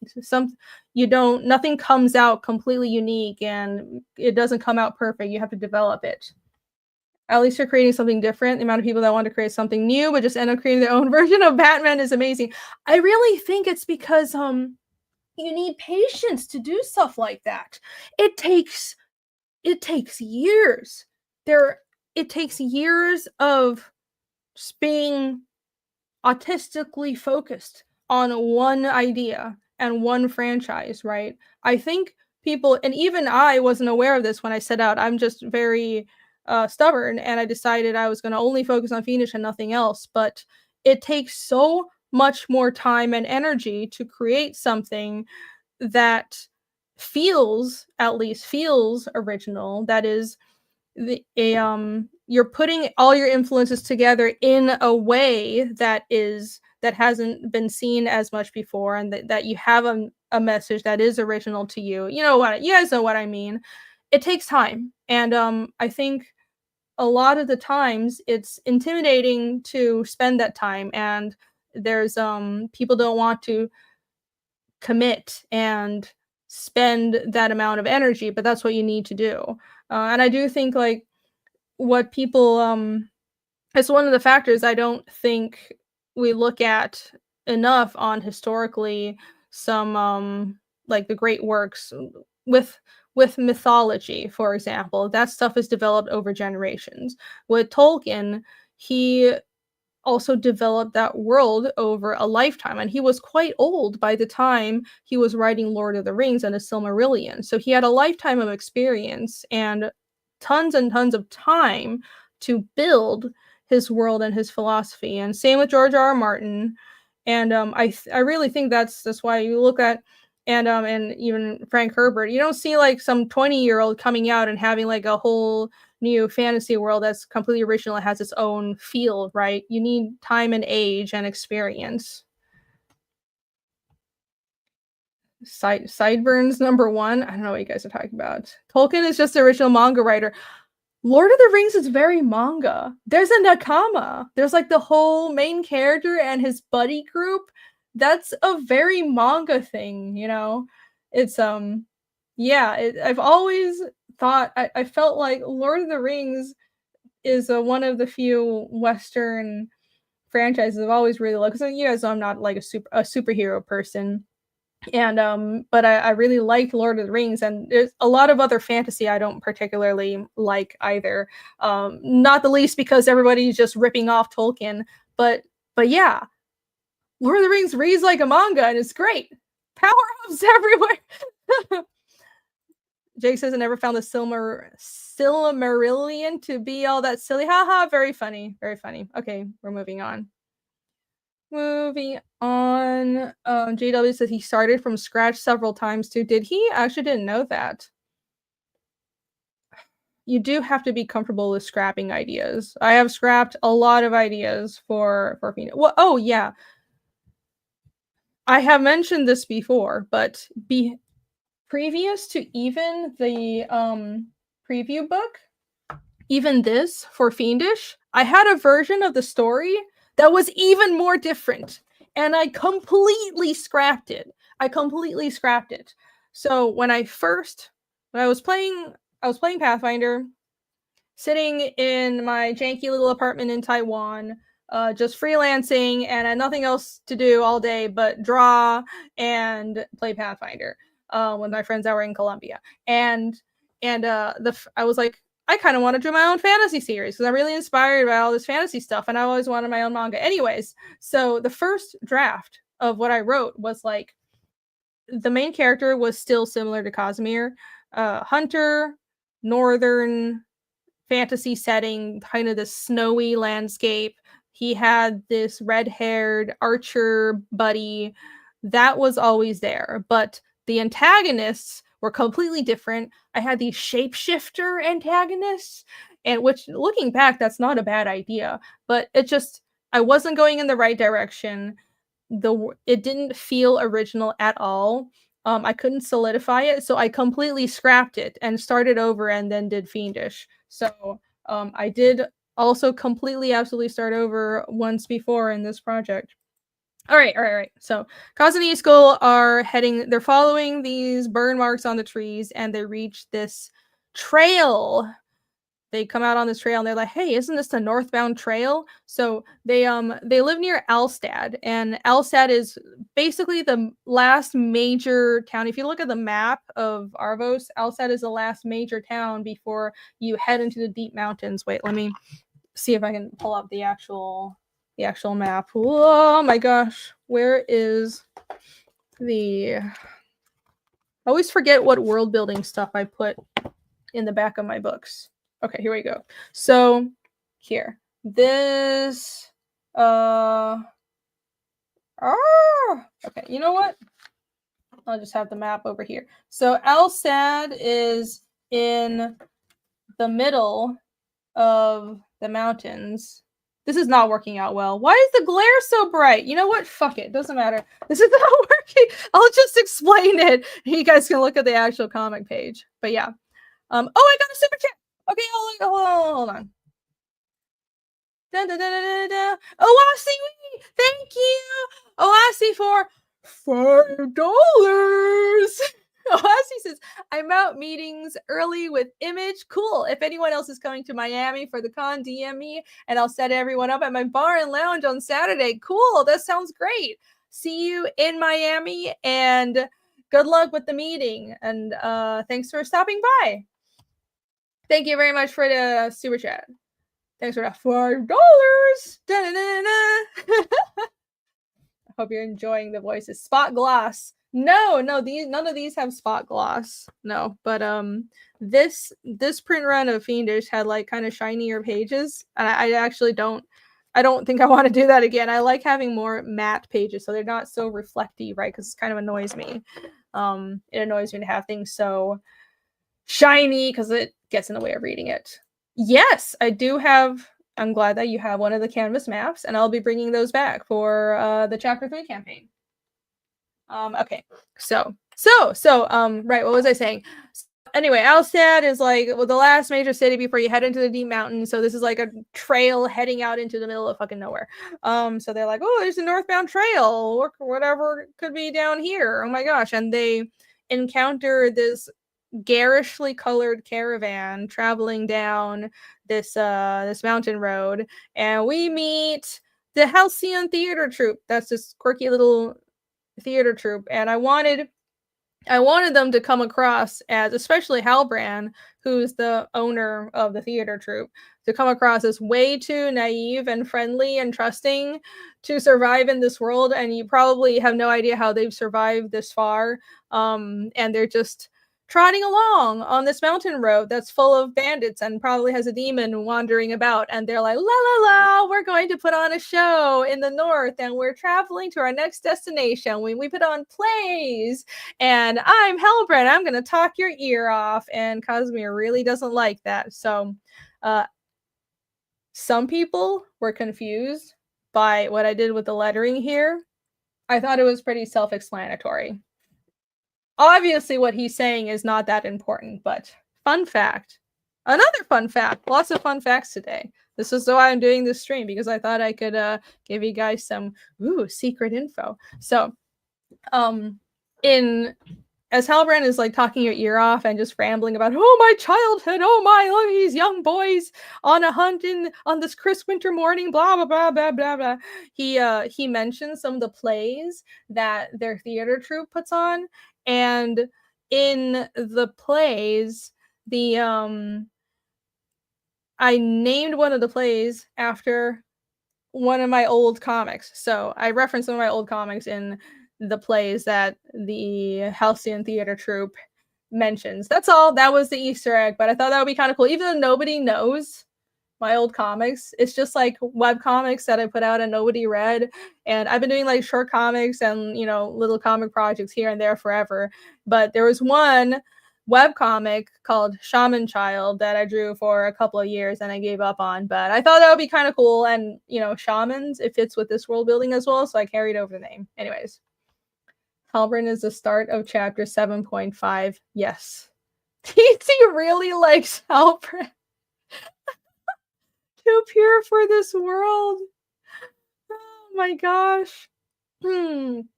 Yes, he does indeed die in just a few pages. I apologize.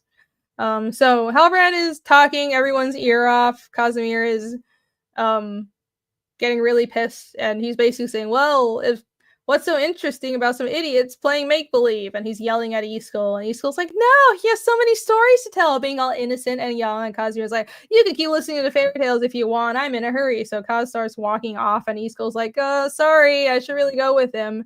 And looking back, I feel like I probably had Cosmere be a little too angry here. It comes across as a little reactive, a little overreactive, doesn't it? But it is what it is, because he's supposed to be grumpy, but he's not supposed to, like, I don't know, have a flash temper like that. He's occasionally a little too mean, but I feel like in this scene I made him look like he has anger problems. So I think I toned it down in the next book, because I was still trying to find that middle ground of, okay, he's kind of a dick, but I don't want him to seem like he's like unhinged or that he's just immature, right? So it's the lines in the background color. I think there was an earlier version where Nick colored it red, and I was like, don't color it red. He's not like murderously angry, and he added those lines too. So I was like, it's not necessary. He's just a little pissed. He's not like, wow, I'm going to chop his head off or anything like that. So yeah, Halbrand was triggering his tism. That's right. That's what was happening. Halbrand had an effect on you. Yeah.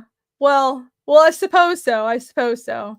That was a big effect. But right. Anyways, so as the boys are walking off, I have this, like, I thought this was fun. This was fun to do. This little close-up of Cosmere as he's thinking, oh, this guy's just too noisy. I can't even hear myself think, blah, blah, or I can't even hear the sounds from the forest. And then he thinks to himself, wait a minute, what sounds from the forest? And I'm really into, like, of course, I like mysteries. So I listen to Missing 401 stuff and all these, like, forest ranger horror stories. That's half of my YouTube is just true crime or all these creepypasta or ranger stories or all these stories of like, oh, strange encounters in the woods or like parallel dimensions, glitch in the matrix stories. Anyways, so yeah, uh, I I just pulled from that, and I remembered how, when rangers would notice something's wrong in the woods because it all got really quiet. So I carried over that trope, and Casimir's like, it's too quiet, something's wrong. And as he's turning around to try and tell everybody, hey, everyone, you need to get off the trail, something's wrong right now, the dun dun dun, the demon pops out, and here Halbrand is still being way too pure for this world, and he's like, her, and Kaz yanks Easkell back, but it's too late. The demon smashes into Halbrand and then destroys the caravan. I will skip a couple of pages, so I'm not totally spoiling everything, but we will go through generally the rest of the chapter. So it was not like a task or a struggle, but I had to figure out a way for the demon to realistically take out both wagons, take out the caravan, and obviously I realized I could just have them on a ridge. So what happens is the demon kills Halbrand and this other woman in the caravan. So the caravan has like 5 people, but then the other person who dies is just like in the crashed caravan, and this is when we first meet Yomi. So there's 2 wagons, not the crashed wagon. So there are 2 wagons, and one of them, everybody is just being like eaten by the demon, but then the other one crashes down this ridge, and that's how everyone else gets hurt or killed. So I was like, I think that dynamic of this fight works out pretty well, and this is when we first meet Yomi, and she pops out from behind the curtain. She's like, what's going on? And then this guy, the driver, is like, hold on, and they crash down, and then they're like, oh my gosh, what is happening? And they cut back and forth between Yomi's side and Casimir dealing with the demon, and I have him try to talk himself off a bit because I didn't want it to be too much of a stoic main character that isn't afraid of anything, because he tries to be brave and stoic, and he's seen a lot of stuff in the woods, but this is a demon that destroyed his hometown. It's kind of a traumatic thing specifically to him, so I didn't want him to just easily be able to deal with it. Obviously it should be a struggle, so he's kind of freezing up a bit, and because of that he stumbles and the demon grabs him.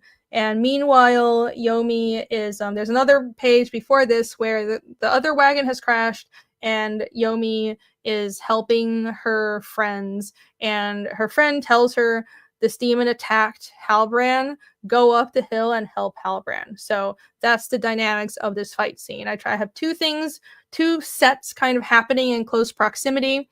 Casimir is dealing with a demon, and then in the other set I'm introducing Yomi as a character because she is an important character that will join the group from now on. Haha, very funny. We're gonna do smart. TC says, I really like that we got to see Casimir's thought process during the fight. I'm glad. Yeah, I liked doing that. And I think fight scenes should be more than just, cool shots of people punching each other up. What the characters are mentally going through is the reason you're having the fight scene, right? So having them either, not that you should have, I don't like fight scenes where characters just talk the whole time. It's like, are you gonna punch or are you gonna talk? So I don't like fight scenes where the characters just go through long soliloquies of like, oh, this is my villain arc. But with specifically with Casimir, at least, I think because this is an important character development point, he's facing these demons from his past. I want to show what he's thinking, and it matters that he had to overcome his fear and his hesitation in this moment, right? There's levels of obstacles that each character has to go through, and I had to show that thought process. Romy says loot bitch. The chat, namely Alex VRB, has christened Yomi loot bitch, which it's a tabletop game. It's not it's not a anything against her, but yes, it's because in chapter 2 she ends up carrying a bunch of the team's loot because Casimir is mean to her. But yeah, that Yomi is the loot bitch. TC says you struck a good balance. I'm glad. Thank you. Thank you. I still think, yeah, I think I managed a much better balance with chapter 2 and definitely chapter 3. Oh, I am so proud of the fight scenes in 3. And I think as the further the story goes on, the I feel like I'll be able to hone in on and refine the fight scenes even more because there's just there is just so much more to play with. Once you get to know the characters, I can't wait to play with little little development trends and little drop little seeds of development, like maybe these two characters didn't work as well with each other in the last fight, and because of that someone got hurt or the antagonist got away, but in this next fight they resolve their differences and they work better as a team and the fight ends up going more smoothly and stuff like that. And all these other, and in chapter 2 we touch more on the moral side of the story and how Casimir and Iskall view violence and morality and all that, because they encountered a bunch of bandits. And Casimir's like, just kill them all. And Iskall's like, no, I don't want to kill them. So there's that side of character development as well. Anyways, yeah, I think as the story goes on, there's so much more that I can do with the fights, and I'm very excited. TC says Yomi and Ragna cat fight confirmed. Well, you see, I wouldn't call it a cat fight, but you know,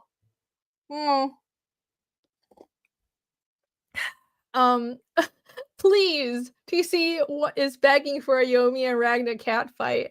I mean, Ragna's definitely the more powerful one because she's a caster, but like, I don't know.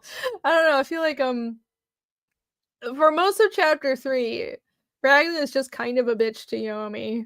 And I feel I'm a little worried at this point because I start by the end of it, I start worrying that people will really hate Ragna, but I also don't want to pull my punches because the whole point is characters change and they develop, and if I've established that this character has a flaw, I need to commit to it, right? So she starts out kind of being a jealous bitch, and I'm gonna commit to it. I mean, I don't know, people haven't had a problem with it so far, so I'm just gonna stick with that.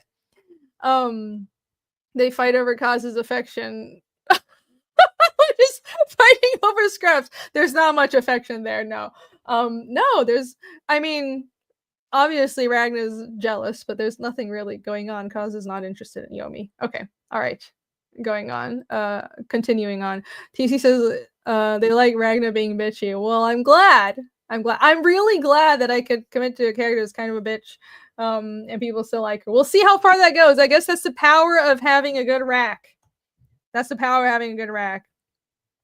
Okay, so because Casimir hesitates on this page, he gets snatched by the demon. He gets dragged down, and it's this whole thing where it's just him against the demon, and he's telling Iskall to stay back and not help him because he doesn't want Iskall to be put in danger.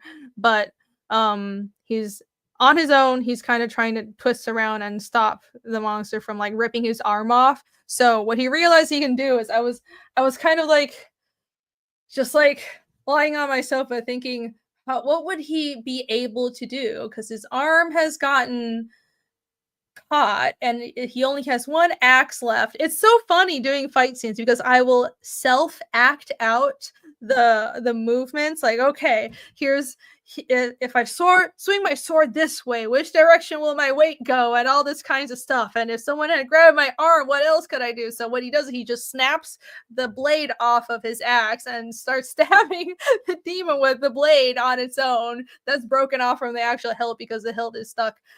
He can't free his hand. But yeah, I thought these little details were fun to figure out. RJ Price says I should have named her Ragna. Yes, I should have. Alex VRB says put that acting out in the making of books.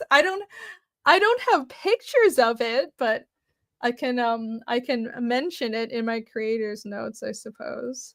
TC says teamwork incoming. Yes, indeed.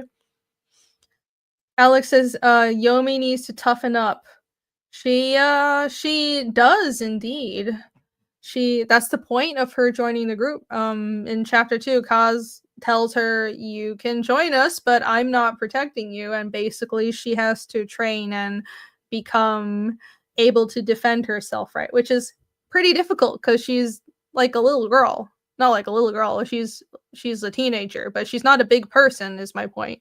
So it's not exactly like she's Casimir, but I thought that would be interesting because she's pushed to a point where she basically either stays in Alstad and becomes a bed slave, or she runs away with Casimir and Iskall and has to face a bunch of demons out in the wild, but she chooses to go with them instead of staying in Alstad and being sold. So I think people really liked her character after that section of chapter 2, and I'm glad. Sometimes I wonder if I've developed her character more too much, because she's more developed than Casimir at this point, and I feel like she's more sympathetic, but she is a very sympathetic character, right? She's this young girl who's an escaped slave, so there's a lot to latch onto there, but that's okay. As long as there's characters that people like, that's okay. Casimir isn't quite as sympathetic yet, but he will be in time, hopefully. That's my aim. Nobody's gonna make a bed one shot. Yomi actually has a few character levels. That's right. That's right. Okay, so, but here, speaking of Yomi, even in this page, or even in this chapter, where she's just a teenage dev girl, she's still technically a slave of the theater troupe, even though they treat her very well. It's mentioned later on that they don't treat her like a slave. She's basically part of their family, but the thing is, in this world, all dev are slaves. They don't have any superpowers like humans and other species. They don't have powers, so they're seen as lesser, and they usually serve other species. So Yomi is still just a young teenager who is a slave of this troop that she's traveling with, but she is still resourceful, and she takes action when she can find a way to. And I want to establish that, and here she does so by helping Casimir. So while I was cutting between these two scenes, we don't see what Yomi is doing after a while. So the driver of her wagon tells her to go help Halbrand, and I just stick with Casimir dealing with this demon, and he's in a bind. He's on the ground getting trapped by this demon, but then Yomi comes in and helps him in the only way that she can, which is riding this elk straight into the demon, and then she gets flung off of it, but she does help because now at least Casimir is free, and it is revealed that Kaz is actually not burned by the demons. And I wonder why. That will also be something that will be addressed far down the line. JW says, I can foresee a good arc for her. Hopefully there are good arcs for all the characters. I have plans for every single one of these characters.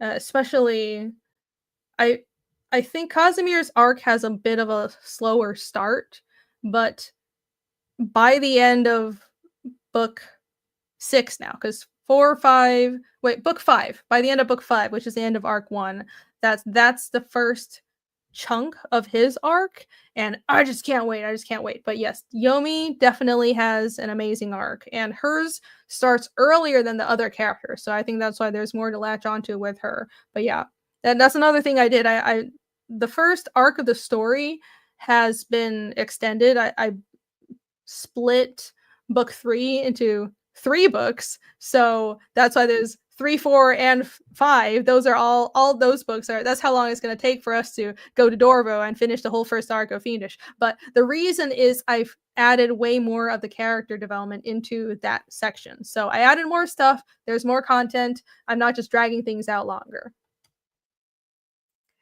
Alex says he developed a tolerance to demon acid after first go around. Well, I don't know if it's that. We shall see. We shall see.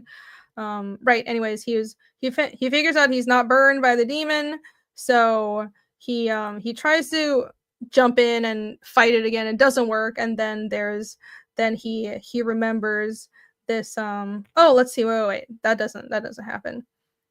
He jumps in and still gets thrown off.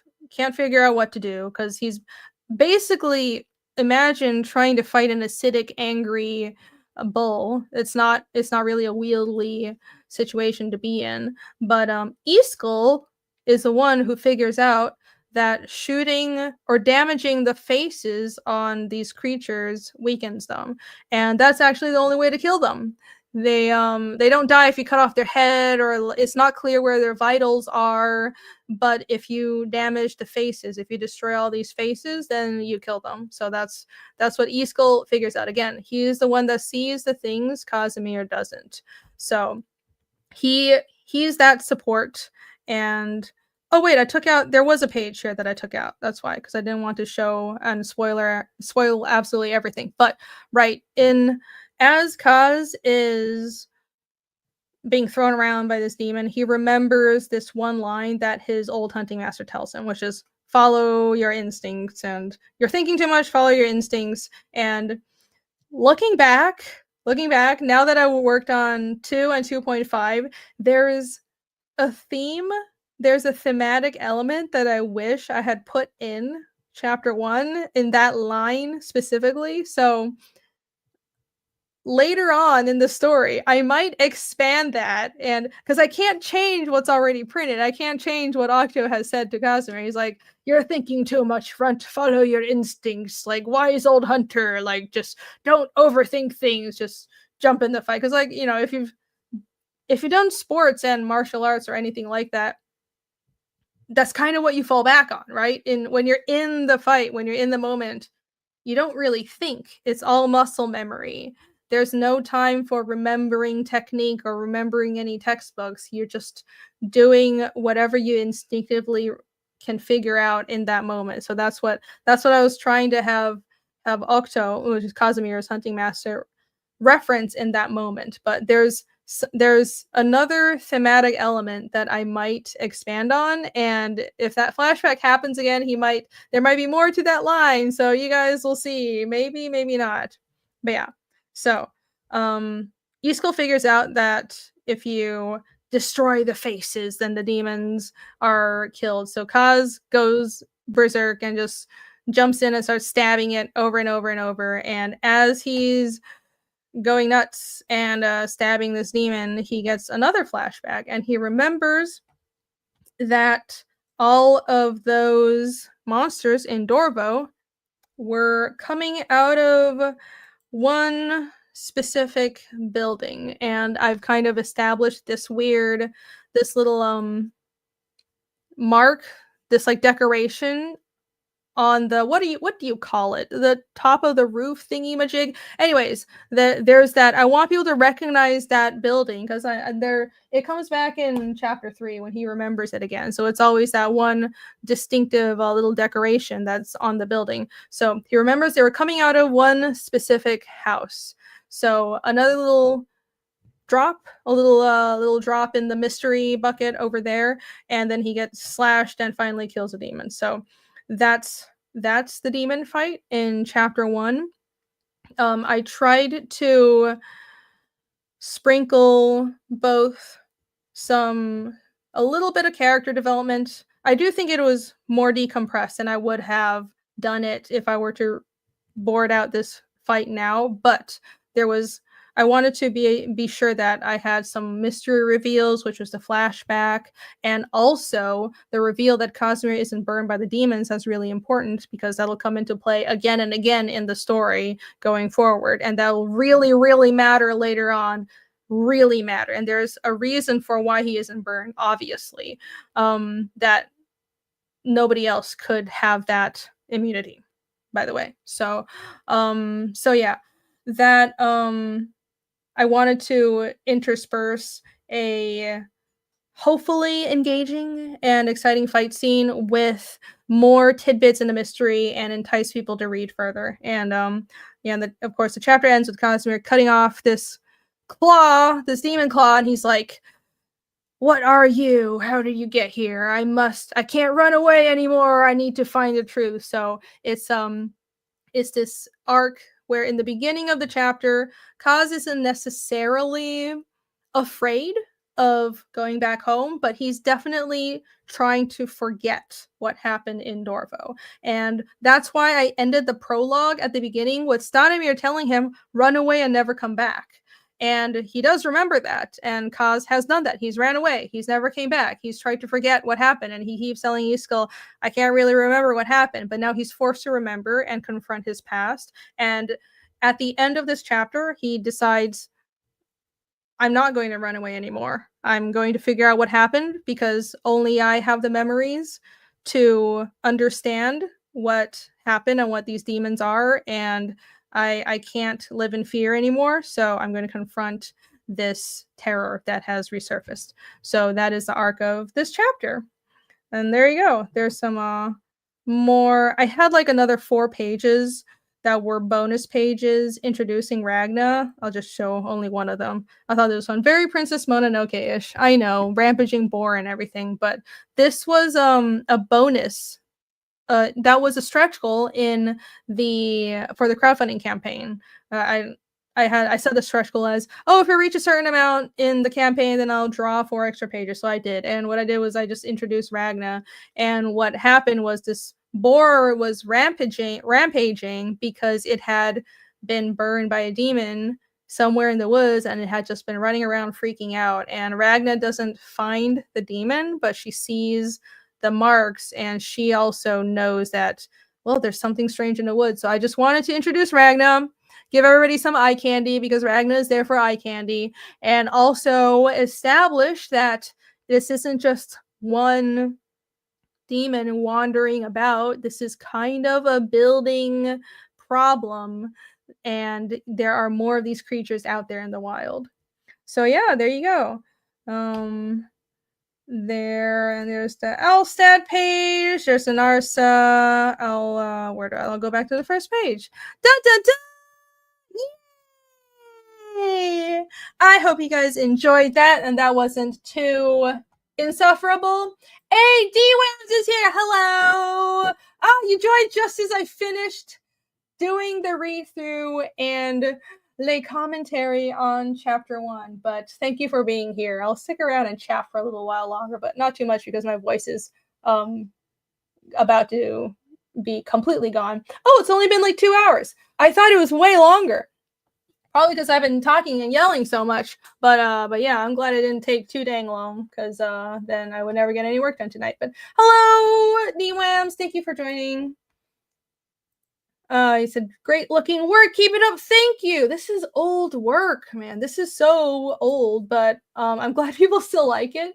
It's definitely one of the things I've learned to get over, because when I look at my old work, I kind of hate it, but I realized that, you know what? I'm just going to have to live with it. At one point, I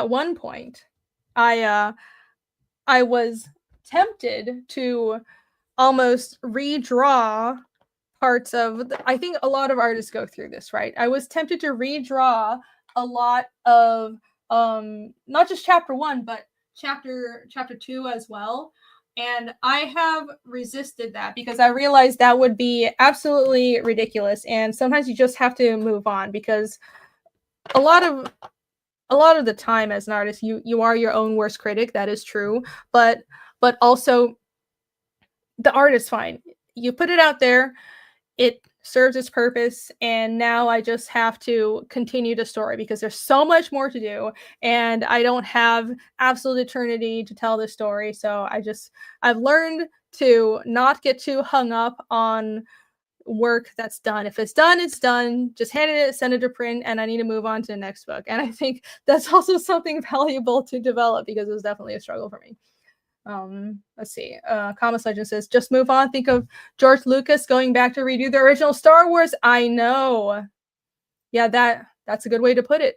Think of, yeah, that's That's very apt, because think of all these older films that probably have special effects or CGI that's old and seems outdated by our current standards, right? But part of the charm is that you could tell the period they were made from. Part of the charm of a lot of films is they were practical effects, and that made it feel more real, and that added to the vibe and the allure of that work. So there's it's just like I always think of how different a lot, like I mentioned, a lot of manga have very different looking chapter ones because the artists are still trying to figure out the style for the series. And especially Berserk looked so different in the first few chapters, right?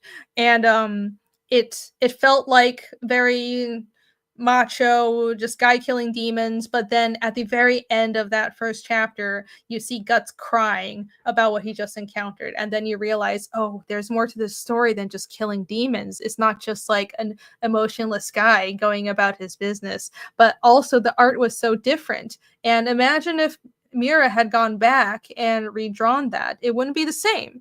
So I think there's a certain level of in a way, I also think I should respect what I've given to the readers, as in the readers have committed to these pages, this version of the story. I don't want to go back and keep changing the story on them. I need to focus on continuing what I'm publishing and what I'm giving out, right? So if that makes sense. So yeah, anyways, no going back and redrawing things, even though I was very tempted several times. TC hold on. $5. Was that a good cause of your voice? I tried. We did it! Chapter 1 complete! Yeah! Yeah! No, I just sound like some angry, growly orc. That's not what he sounds like. I can't do a gruff hunter voice. But yeah. Yes. Let me know if you guys thought this was cool. I didn't really know what to expect with the stream. I thought I'd just go through the chapter and commentate on the process. And, I kind of flipped through the book. I had this idea to do a read along with me for my own book. And I was like, is this preposterous? Is it like self-important? Is this interesting at all? But I flipped through chapter 1 and I was kind of in my own head. It's like, okay, this page, I can talk about this, I can talk about this. And it felt like there was a lot to cover because there's so much that goes behind every page, and so much happened, especially with book 1. So many things changed, and even with book 2, man. I don't want to do book 2 right away. It won't be anytime soon. I want to wait a while. This is why I'm doing book 1, and only book 3 is coming out now. And with 2.5, it's a whole 3 books in between them, right? I want people to have time to read the material I'm covering, so it's not like, whoa, you just backed this book, now I'm on stream just flipping through the pages and giving it away. But there's so much in every page, and I can basically talk forever about all the thought processes. And now I'm looking at Fiendish 2 and I already want to talk about cool, I changed these panels. And in Fiendish 2 there was a lot of last minute I pissed my colorist off so much. I was like, oh, I want to add this page here. And wait, I shifted this panel around. So can you recolor this? I think he got really sick of it. Part of the reason I don't redraw stuff is because Nick would also get mad. And that keeps me from overworking things and just moving on. So it's a good thing. But yeah, he wouldn't get mad. I'm just kidding. But he gets annoyed about it. And he's right. I should not get hung up on work that's already done. I should just move on. I'm very proud of this book. But yeah, chapter 3 will be even better. Let's see. Director's commentary. Yeah. Hopefully it was somewhat like that. And so if you guys missed it, I was talking about the chapter 3 campaign earlier on in the stream, and I am planning on having making of process books as part of the campaign. And if you didn't see on my last stream, this like crazy person little card, little sheet that I've been drawing on. This is me planning out my Fiendish 3 campaign. Wow, look, this is how I do everything. I just scrawl on a sheet of paper and look at this. This is like crazy person. This is just me testing out my pens and stuff. Yeah, very neat. But yeah, I am planning on, I will be offering, of course, you can get Fiendish 1 and 2 and 2.5. You can bundle that on the Fiendish 3 campaign, get it at a bit of a discount, of course. And I'm planning to have a making of book, a bundle of all the making of books for the Fiendish chapters so far. So it would be a bundle of 4 books. And I'm calling it Forging Fiendish, and I'm splitting into 4 books. So there's one for every book.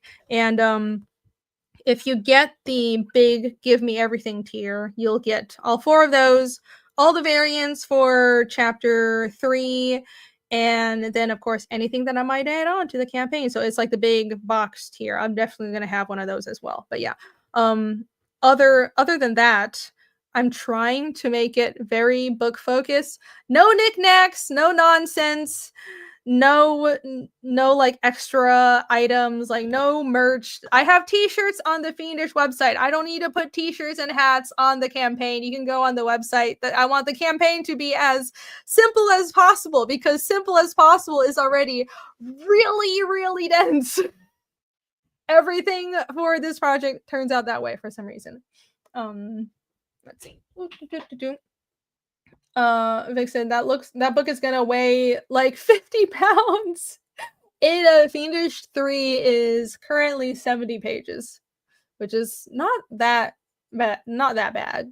Chapter 2 was 67, I think. So it's a little bit more than chapter. I'm trying to not go over I'm trying to not go over 70 pages. So I was considering, when I was first doing the layouts for chapter 3, that I was considering just doing a 100-page book, because I was like, okay, can I get from where I am in the story right now all the way to the end of Dorvo? And I was trying to do just one more book in the arc. No, it was not going to work, especially with how much character development I ended up front loading and moving forward in the story. I ended up needing 3 more books. So chapter let's see, chapter 3 and 4 are both going to be about 70 pages. Chapter 5 might be a little less, but we'll see. I might end up just realizing I can decompress the fight scenes and add in more breathing room and all that stuff, but trust me when I say it is not wasted. I am not padding any of the pages. There's a lot of stuff happening. And right away, I'll tell you, in book 3, in the first few pages, there's one big reveal. And then in about the 1/3 point, there's another reveal. And then there's a new character that's introduced at the midpoint. And then it ends on a cliffhanger. Like, there's a lot happening. And you will not be disappointed. Don't worry. Not a page is wasted. Gopher is here. Hello, what's up? Emily Kruger is here. Hey, what's up? Hi. Decompressed fight are never a waste. Just a matter of can the artist handle the workload? Yeah, they're I think I try to strike that balance of, if a fight scene would be more entertaining, decompressed, or if I need the space, then I'm definitely going to give that scene whatever space it needs. But at the end of the day, there's also the problem of I'm drawing the book, and honestly, I reached this point where this is how you know I'm not actually just dragging the story out. I want to draw as few pages as possible. Trust me, I do. I am so slow. There's so much detail. The more I draw this book, the more detailed I get. Like, I think I've developed a visual style that's more clear. You know, I've been, you know, I'm greebling less than I was in book one, but like I just, because especially now that I'm doing original art, I'm like, people are gonna buy these. I need to make these look good on people's walls. So I'm going like really exact with the lines, and I'm making sure it looks really good. But anyways, it takes me so fucking long to draw pages, and like, so I want to draw as few as possible because I will put my all. If I decide to draw a page, I'll put my all into it, right? So yeah, I will never decompress something just for the sake of it. I'll make it worth your time. Alex says I need to step on my wood grain detail level. Oh yes, I definitely need to do that. Do you guys know how much wood grain I've been drawing? I did a short on, did I do a short? I think I did a short talking about drawing wood grain or like natural textures. It's like I can draw wood grain in my sleep now. Wood grain and like that silhouette of bushes and trees that's just like a black silhouette in the background of a forest. Like I can draw that in my sleep because I've been drawing in every single panel for books and books and books now. Oh, Comics Legend says, will you be drawing on live streams again for Fiendish 3? Maybe, but the thing is, so I'm not drawing digitally, and that presents a bit of a problem because I do have a camera setup, which is how I film. If you guys have seen my other videos, I do film myself on, like, I have a top-down camera. Hold on. It's over there. See, I have a camera set up there. I have like 3 lights. It looks like it's a whole setup. But it's over there, so, and my computer's here, so I don't quite know what to do. But I would like to do some more drawing streams, and if I could get someone to co-host for me and help me not ignore chat, then sure, that would be great. Because I want to get back to streaming more. I've been neglecting streaming way too much. Yeah, it is traditional, but I think I'll try to figure out a way because I think it's fun to share that process, right? And I really need to get back and to streaming and not stop ignoring my my YouTube channel. So there you go. TC says if I draw more pages, I'll eventually do a Sistine Chapel level mural. I don't know about that. The whole point of comics is not over detailing and clear communication, so like I need to tone things back, honestly. I think I've just been working on some pages that I really want to look good because right now I'm doing panels for the trailer, so I'm going a little overboard. Oh, actually, I will show you. You guys want to see what I'm working on now? It's not too spoilery. You guys will see it in a couple weeks anyways, and it's just a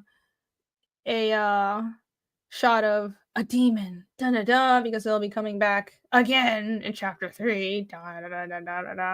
Oh, hold on, let me scroll up in chat. Oh, TC, yeah, that's what I was looking for. Not even stickers or magnets or extra cards. Yeah, you'll have stickers. So, you'll get the stretch goals will be the same as the previous Fiendish campaign. So the trading cards, people who sign up for the on the Indiegogo, which again, link is pinned in chat. Everybody go sign up on Indiegogo right now, and you have to use that sign up to get the free trading card for the Indiegogo campaign, launching in 2 weeks, guys. But yeah, the stretch goals will still be trading cards, so you guys will be getting those. And even people who don't sign up, you'll get the stretch goal trading cards, just not the special freebie card that is only for the sign up. And the big box tier has an exclusive sticker, but it's only for the big box tier. It's like a nice holographic sticker of the black and white cover. So yeah, I do have some knickknacks, but it's basically only that, and it's mostly for the stretch goals. There, let's see, scrolling down. Thank you for the link, Alex. Much appreciated. Yes, show us. Okay, I shall. This is everyone's reward for sticking around so long and listening to me ramble for 2 hours. You guys ready?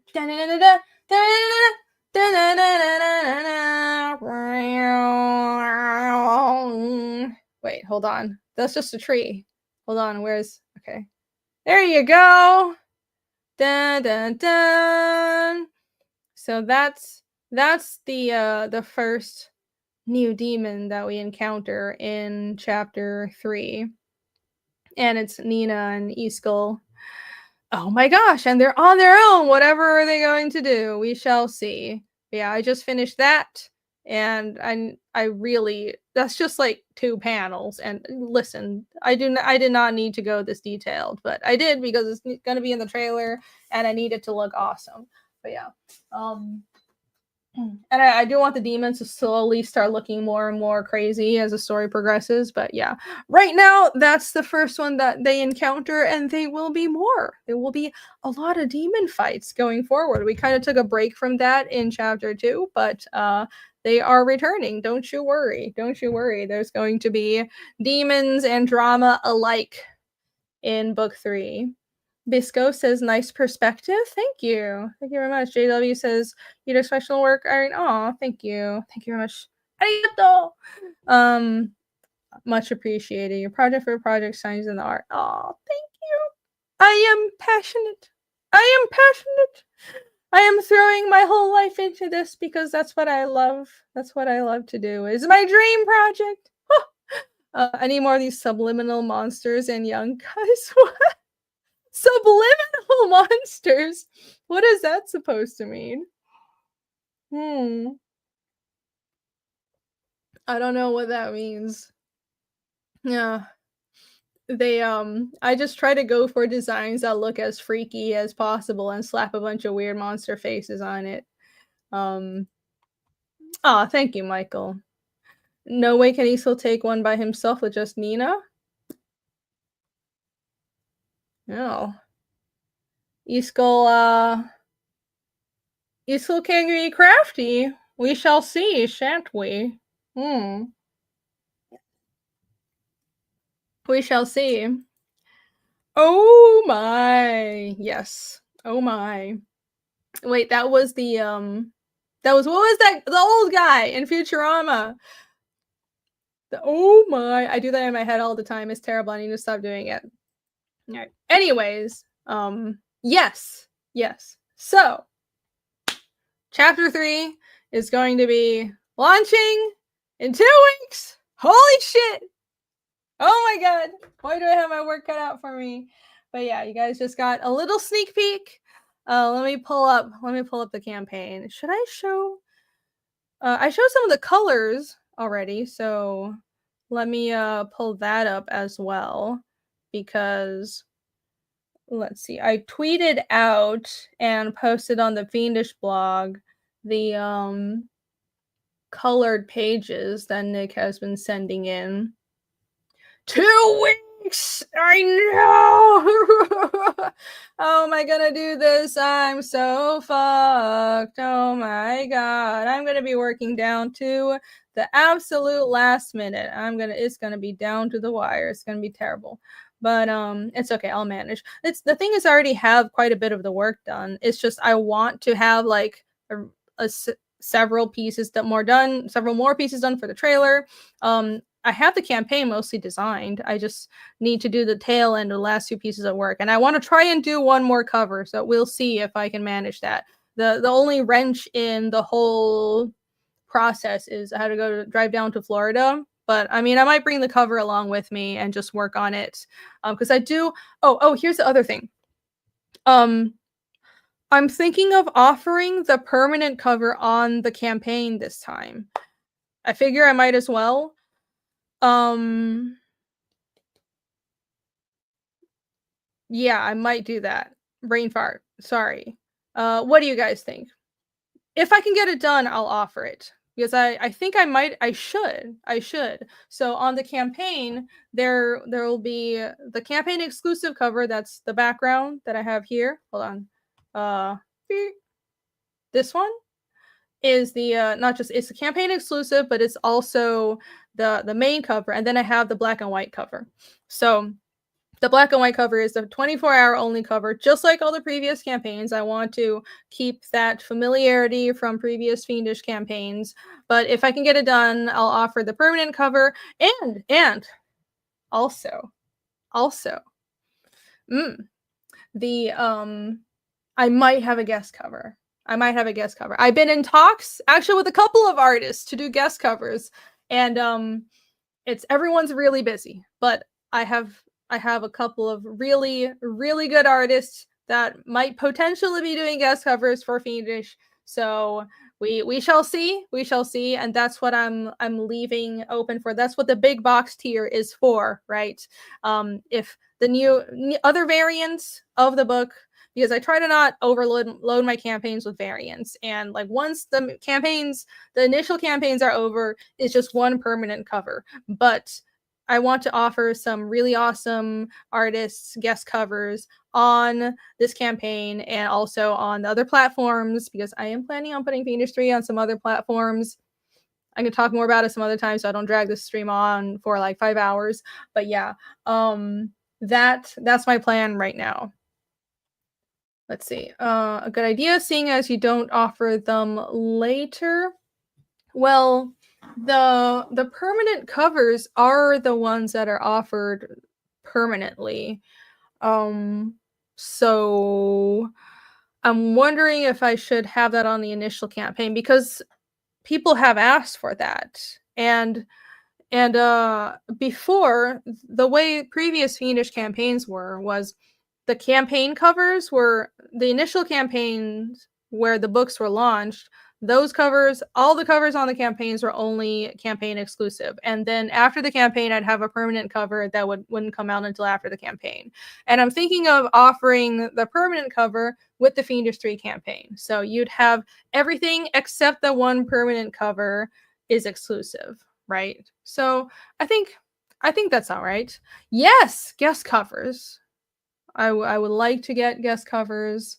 Also, so I don't have to spend tons of time agonizing over covers, because I don't think oh my god, it's such a struggle for me to do covers, and I have pages to do. But also, there's some awesome artists that I really want to get covers from. So hopefully it works out. Fingers crossed, everybody. Fingers crossed. Pray that it works out. Granda! Oh my gosh, hello! Hi! I haven't seen you in a while. Yo, Granda is also a comic artist down in Colombia. It's good to see you. You're joining us as I just finished going through Fiendish 1 and kind of talking about the process and everything that was going on when I was drawing the book. But if you are interested in that, you can watch the replay. But thanks for coming by and hanging out. Regardless, I'm just talking about the Fiendish 3 campaign right now, because Fiendish 3 is launching in like 2 weeks. So I want to keep everybody updated and bounce some ideas off of everyone. Jake says, sounds like a good idea to include it. Yeah, I think it is. I try to not change things up too much from my previous campaigns. That's why I'm offering the trading cards as stretch goals. That's just as far as I am, as of right now, my plans are to always have that on Fiendish campaigns for as long as there will be Fiendish campaigns, because it's a really cool thing. And I have the Pathfinder stats on the back of the cards. So that's just a gimmick that's been around from the start. So I'm going to keep doing it. And the black and white 24-hour cover. Oh, which I should also pull that up. Hold on. Let's see. Give me a second, guys. My working folders for Fiendish are basically a maze. So it takes a minute to find anything. All right. I haven't posted it online, but I showed it on Creative Block, I think. So here you go. You guys want to see the 24-hour cover? This is the 24-hour cover for Fiendish 3. So yeah, here you go. It's actually not done yet. I need to tighten this is technically pencils. I need to tighten it. Okay, don't come at me. This is pencils. But yeah, see, look at how rough the lines are. Look at how ugly. I need to refine this. These aren't final inks, but anyways, here. There you go. That's the cover that you will only be able to get if you back the book in the first 24 hours. So if you want that, then you better back on the 24th on Michael Bancroft's channel. I'll be launching on his channel and then jumping over to Creative Block. That will be on my channel as well that week. We're going to push it forward, so I'll continue yapping about Fiendish right after I stream with Bancroft, and you're going to have to back this cover on that first day. Otherwise, you can only get it in the big box tier, of course, because the big box tier has everything new on the Fiendish 3 campaign. So yeah, this is what to expect. TC says that eyeball is speaking to me. Oh, I wonder what that means. She has to zoom in to 400% approve his pencils. It's so rough. Look how rough it is. It's not finished. I need to touch it up. And this is why the book is taking me so long to do, because I have no self-control. Yeah. Glad you guys like it. There you go. Hey, if Ignacio says they want it, well, if you do, then you better jump on this campaign when it launches soon. Dun dun dun. Comics Legend says, I feel sad for the crying demon on the left. Whoa. I wonder what it means. Maybe you will find out more when you read the book. Bisco says, good poster. Yeah. I want to. I realize that I need to like make more merch, and especially with these black and white covers, because they have this whole diamond design to them. So stickers and posters and stuff like that. So I'll definitely be doing that, and I might be doing a color version of this for a poster or something. But yeah, pretty proud of this. I think it looks pretty cool. So that's the black and white cover for Fiendish 3. Dun dun dun. Yeah, but right, let me jump over to the sign up page, and I should wrap up soon. Because it is late. I need to get back to finishing that page I just showed you guys. But before I go, obviously, I need to pimp out the sign up and all the rest of the things that I need to promote.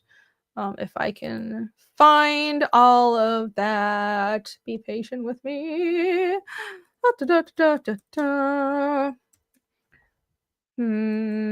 Let's see. I really should have all my promo stuff pulled up before the stream, but I never remember. And I keep thinking that I bookmarked all the pages that I usually go to, but then I don't. I don't have it bookmarked. So I have to go through and type in all these websites and type in the Fiendish website and Global Comics. So bear with me. The picture of professionalism right here. I also want to pull up Global Comics Tunes. There you go. I want to talk about Tunes as well. Okie dokie. Okie dokie. Let's see. Alex Jeremy says transmutation. Thank you for the link, Maromi. All right. Let's present. Oh, hold on. Woo, ha, woo. There you go. All right. Again, we're back at the Fiendish website, fiendishcomic.com. If you go here, you will be greeted with a giant banner that leads you to the sign up page. So it's easy to find, fiendishcomic.com right here. Also, of course, I have all 3 current books on the store right now. We're running really low on 2.5. So that's why I set it to pre-order. I just realized RJ is completely out of 2.5 books, and I have like 10 left that I'm bringing to Florida. So we're basically out. So I had to set it to pre-orders, and there won't be more until I print more for with the Fiendish 3 campaign. So I thought I overprinted a lot, but I guess not. But it's a good problem to have. Thank you guys for buying books on the store. There's we've been doing very well on sales. I've been shipping out books, and sometimes RJ ships out the books from the store as well. And there have been orders coming in every week, even when there wasn't a campaign. So I'm very, very grateful. Thank you guys for supporting Fiendish on the store. But yeah, you can get all the books right here. And if you click this big ol' link dun dun dun, you will be led here to the Indiegogo sign up page, which again, if you would like to not only be notified of the launch for Fiendish Chapter 3 in 2 weeks on the 24th, but you would also like a exclusive trading card that is free, you'll get a secret link, a secret perk link in your email if you sign up for this email list, but it has to be this email list, not the one on the Fiendish website. It has to be right here. So sign up right here if you would like a free trading card, and also you'd like to be notified for the launch, because also you want to be notified. I know everybody has busy lives, but if you miss out, if you want that black and white cover and you miss out on it, and you're not notified for the launch and you just miss out on it, then that would be a travesty. So you want to be signed up right here. So don't miss out. Oh, wait. Oh my gosh. Hold on. Good job, not sharing screen. Go me. Go me. Well done. Okay. Fiendish Chapter 3 right here. I am such a professional. Well done, me. Well done. I need to end the stream and go back to drawing. I was just staring at the whole other browser. I wasn't even looking at StreamYard the whole fucking time. Anyways, okay, go here and sign up for Fiendish Chapter 3. Thank you for the link, Alex. Much appreciated. Going back to the website, to the actual Fiendish website. Yes, here. Am I sharing this screen? Yes, I am. Okay, good job. Go me. This is the fiendish.com website over here, and this is the banner I was talking about right here. You click here to the Indiegogo sign up page. But if you scroll down, I have the books here for purchase, and we're running really low on 2.5. But look at this. I even have the Japanese books up on the store. So if you'd like to nab those, you can go on the store as well. Oh, and I have the Spanish edition as well. Yeah, look how many multilingual editions of Fiendish I have. That's honestly most of the past year or so. Like, I know there's a bit of a gap between Fiendish 2.5 and 3, but like, first of all, I was plotting out 3 whole books, but I was getting the books translated. So now we have Japanese editions and Spanish editions. And I've also been working on and off on a Chinese edition. Of course, I speak Chinese. So of course we're gonna have a Chinese edition in due time, sooner or later. But yeah, I mean, I feel like if you have the chance to go international, you should. And I'm lucky enough to have translators to help me do all that, and I can manage some of it myself. So anyways, I thought that was something that I really wanted to do, and now we have Japanese and Spanish editions on the store, so you can get all of that right there. And Daniel says, sweet. And hello, Daniel. Thanks for joining us. What's up? Michael says he's been selling a lot of 2.5 and he's almost sold out too. That's awesome. Oh my gosh, you guys are amazing. Thank you so much. Thank you for your support. But yeah, we need to print more of 2.5, and probably I need to check my inventory. I think I need to print more of all the books. So I heard from another creator told me that you should just print 10,000 copies, especially of your book ones, because book ones are going to sell the most, right, as the series goes on. And I was like, whatever, I don't know, I'll just print more as the series goes on. With every like campaign, I'll do another print run of the previous books. No, I should have just printed a shit ton of copies of book one, because then the unit price goes down, and like, I don't know, it's basically I was underestimating how much the books would sell. I was like, oh well, people wouldn't be that interested in the previous books as the series goes on. And no, there's always new readers jumping in, and I really appreciate it. It's a good problem to have.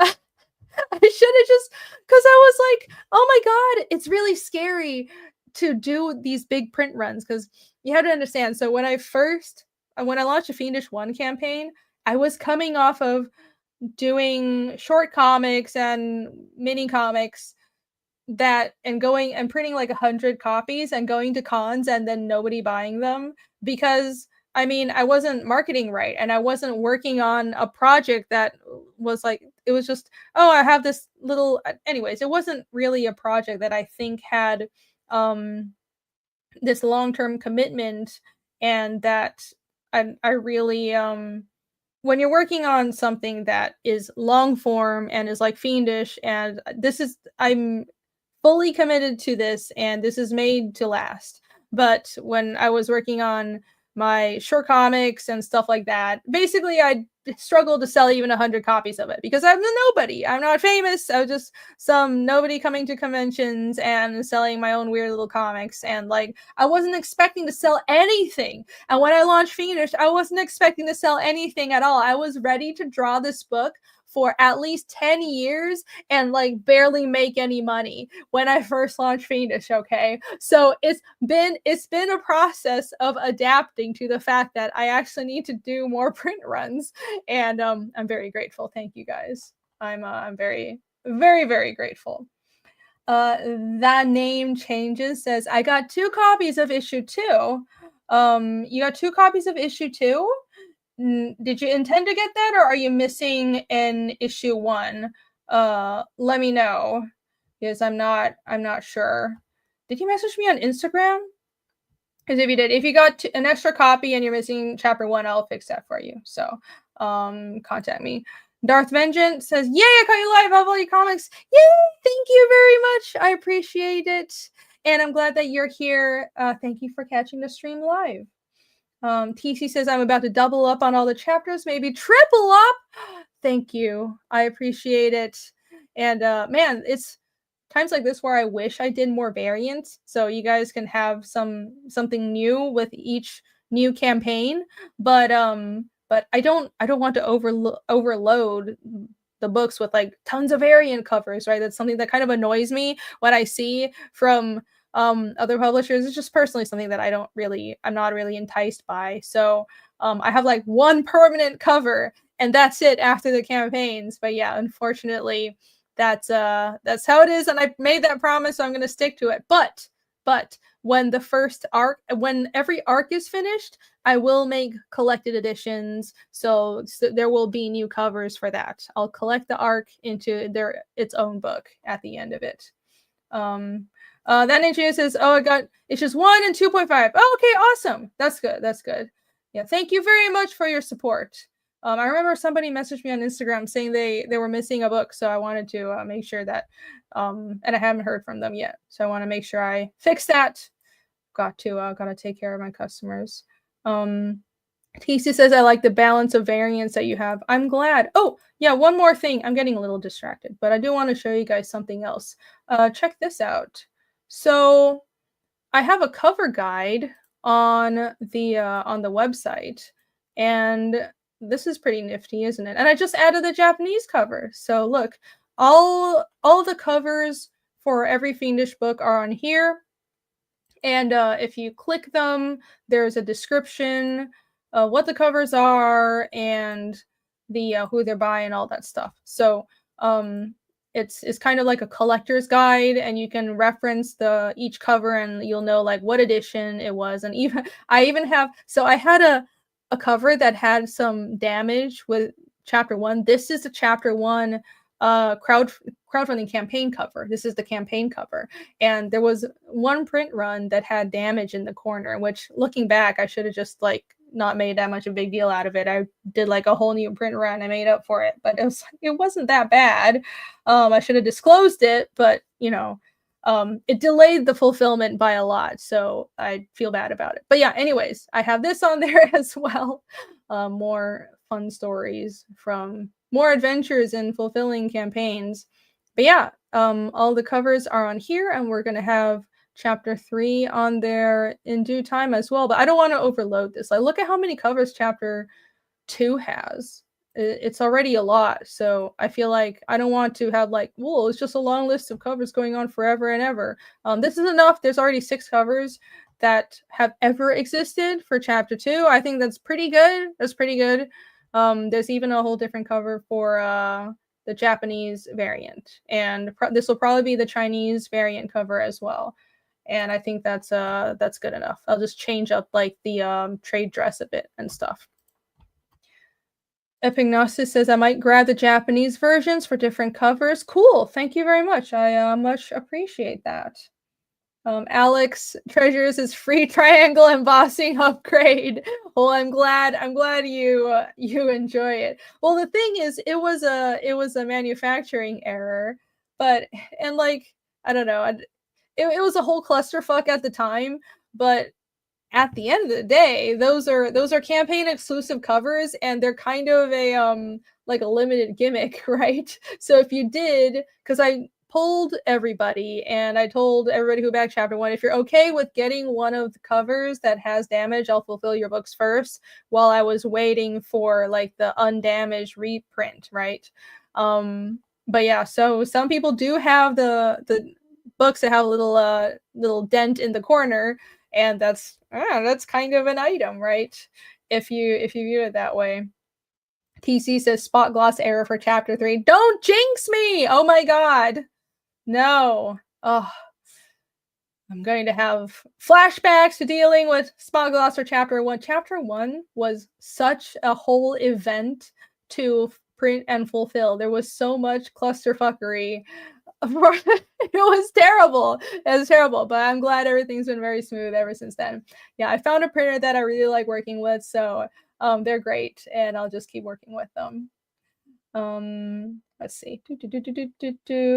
Jake says, I love having more variants if I buy if I like the creator. Which Siberians had more than one cover. Oh wow, he bought 4 of the same one. Amazing. Well, yeah, I'm kind of conflicted sometimes, because there are definitely there are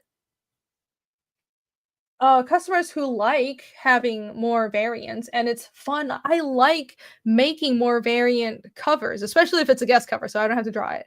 But at the same time, I also, in my own mind, I feel like I want everything to be concise and well organized, and having a million covers for every book makes it kind of irritating for me, because I'm like instinctively very organized and I want it to just be very clear. Like, look at how I've organized this cover page. It's like, okay, main campaign cover, and then the black and white cover, and then or wait, no, the first one is the permanent cover, and then black and white, and then campaign cover, and the Japanese variant. And with chapter 2, I had I had one guest cover, and then like the sexy variant. But like chapter 3 will probably have this as well. So, I'll have the permanent cover, a campaign cover, black and white, and I'm hoping to have at least one guest cover.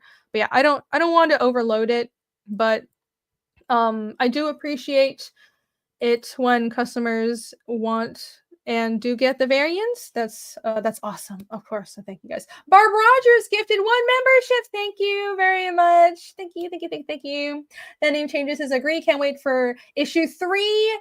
Thank you very much. I'm glad you're excited for it. People like the cover guide, so yeah, I'm glad. Rob likes the black and white covers. A compliment from Rob. Oh my gosh. Well, thank you.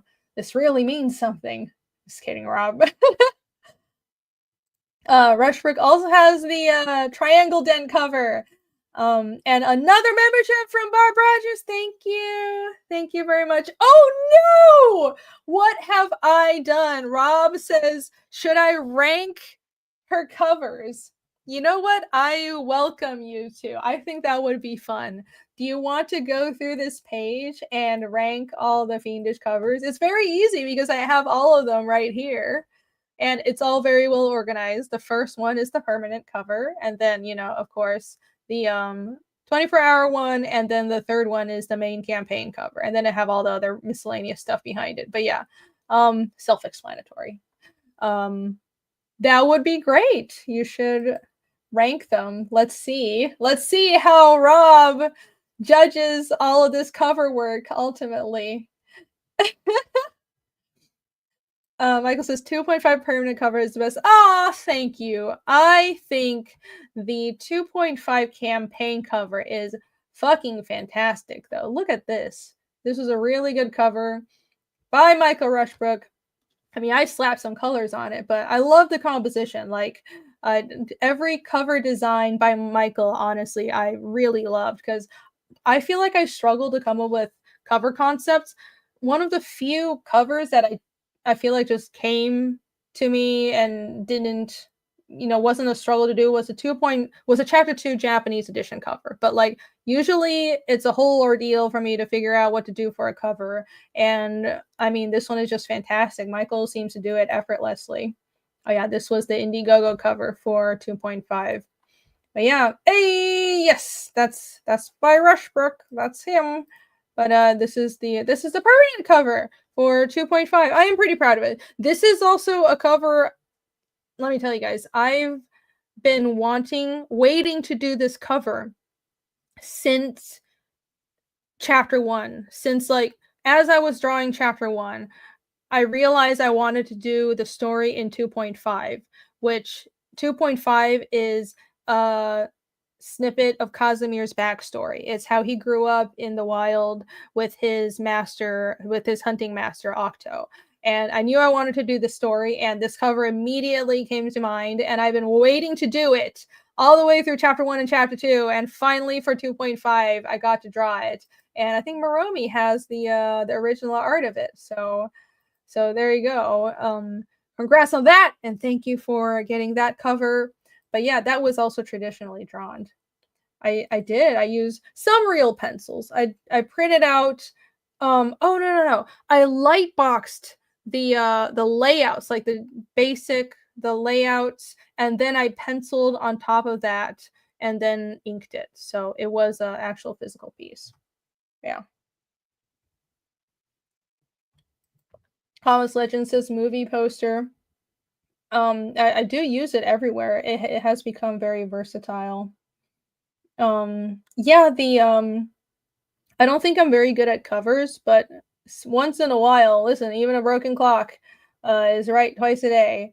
I am pretty proud of the 2.5 cover and the this cover for, let's see. No, not that. Oh my gosh. No, not. Anyways, I was trying to show you guys the background. The chapter 3 cover, the one in the background, that one turned out pretty good. And I know a cover is good when I end up using it everywhere. So that's when I know it's good, because I'm using it on banners. It's like my new banner at conventions and everything. So yeah, very versatile. Looks great everywhere. So I actually did a decent job there. Yeah. Right. Oh no, Rob is already ranking it. I thought you were gonna do it on a stream. I didn't know you were gonna start doing it right now. Right, I need to move on. But anyways, there's a cover guide on the Fiendish website, and don't forget to go here and sign up for the Indiegogo. And a few more things to shout out. Of course, you can find Fiendish on Global Comics. The whole comic is available digitally. The way Global Comics works is you become a member. I mean, there's some free content as well, but a lot of the comics are only available for site members, and I think it's like $7 a month. But for $7 a month, you can read their entire catalog, and they have stuff from not just indie creators, but DC and Vault and stuff by all kinds of other publishers. It's a huge amount of comics on the website, and of course Fiendish is on there too. So 1, 2, and 2.5 are all on there. And look at this. Isn't this cool? I have the Spanish and Japanese editions as well, so you can go check that out if you do read Spanish or Japanese. And next, Fiendish is being released on GC Tunes right now, which is like a vertical comics format on the website. This is something that's currently rolling out. So episode 5 just came out. It's being released every Monday, I think, right now. So it's let's scroll through to episode 2, and I can show you some of the pages we were just looking at, and give you a feel for how it reads. So you scroll down. Imagine this is on a cell phone, because it's meant to be read on a phone, right? Here, and let me zoom out a bit. It's like that. And so it's been adapted for a vertical scroll format. And it's not just the pages stacked on top of each other. It's like actually reformatted to be legible on a small screen. So I think that's pretty cool. And if you haven't read Fiendish yet and you would like, this is free, by the way. So the vertical format is free. So if you are watching the stream and you haven't read Fiendish yet and you'd like to just get a feel for the story, then this is a great way to do so. So go to Global Comics and the GC Tunes page for Fiendish. I'll post that in the chat. Oh, no, I don't have to because Alex did. Thank you so much, Alex, with all the links as usual. Much appreciated. Let's see. Michael Rushbrook says can wait to see the Fiendish 3 cover once it's printed on the book. Can't wait to see the Fiendish 3 cover once it's printed on the book. I hope it turns out well. I'm very excited. Yeah, I think I'm pretty proud of the cover. I think it turned out pretty well. So hopefully it prints well and you guys like it. I hope you guys enjoy it. Rob says first place is the Fiendish 2 Japanese cover. Okay, cool. All right, I'm okay with that. Yeah, let me go show you guys what he's talking about. That yeah, that one turned out pretty well. So I would say that's fair enough. That's fair enough. This is the Japanese cover for Fiendish 2. And this is also an idea I've been sitting on for a while and finally drew it because I was going to make it the permanent cover for the English edition of Chapter 2. But at the time when I was drawing that permanent cover, I felt like I should have a scene. I should feature a scene that actually happened in the story. So I ended up drawing. Hold on, let me go to the actual cover. Close. This is the permanent cover for Chapter 2, the English version, and but then this is something I've been sitting on, and I finally decided to draw it for the Japanese edition. I do if you notice, I do keep there's a very mild elemental theme to every book. So with Chapter 2 is fire. So you'll kind of notice it on every cover for Chapter 2 is, hold on, let me see. It's not like a strict thing, but I just thought I'd mention it because it's pretty obvious with these 2 covers. With Chapter 2, it's fire. Chapter 1, it's kind of air, cold air, or it's not really snow because snow is more Chapter 2.5. So see these 2 covers, the Japanese, the ones that I draw, especially the permanent cover, you'll notice it's snow, and then every book has kind of an element to it. But anyways, yeah, thank you, Rob. I'm glad you like that cover. Daniel for Czar. I'm sorry, I don't know what that currency is for Czar. 70 Czar. He just sent a heart. Thank you very much for the super chat. Much appreciated. Somebody needs to tell me how do I pronounce that currency? I know it's South African. It's South African money, but what is the money? How do I say it so I don't look silly every time? Water is Chapter 3. No. Water might be Chapter 6. So many books. Yeah. There's a water character that is very spicy. That'll be coming into the scene in Chapter 6. But yeah. No, right now we're mired in the cold and the cold snowy mountains. So no, it's something else. 70s are. I don't know what it is. South African Rand. Okay. 70 Rand. Okay. I apologize. I'll try to remember that. Oh my god, I look such an idiot. Okay. Right. So all that Fiendish Tunes, check that out. And shout out. All right. Speaking of the very channel that is going to host the Fiendish 3 launch, Michael Bancroft also himself has a campaign live right now. So the Lucent Fracture in Mind is live on the lucentcomic.com. And if you go to this website, the lucentcomic.com, you can back it right here. Look how beautiful it looks. Beautiful. I love that color scheme. It's amazing, isn't it? Bancroft was in the chat earlier, but I mean, he has a life, so he's probably gone off to do actual work now. But yeah. I mean, I love how these 2 covers look. I forgot what I backed. I think I got these 2, just this set right here. But yeah, Da da da! And look at all of these. Rob's art is beautiful as well, and of course with Michael coloring it. So go check this out. The Lucent is, I mean, it's another mystery focused story, which I love, and I'm so happy to see that someone else making indie comics is definitely a risk to write a story that's built around mystery and to kind of trust the reader to not kind of give up because everything isn't explained to them. But I feel like Michael commits to that even more than me. Like a lot of stuff is not explained in the Lucent, but it works. It works because you're left to theorize, and then everything is slowly revealed bit by bit. So yeah, if you like that kind of storytelling, go back the Lucent Fractured Mind right now. Alex says, watery Tartanios swords chronic. What? I don't know what that means. I don't know. Can't wait to see there are more surprises in chapter 3. Hopefully there are.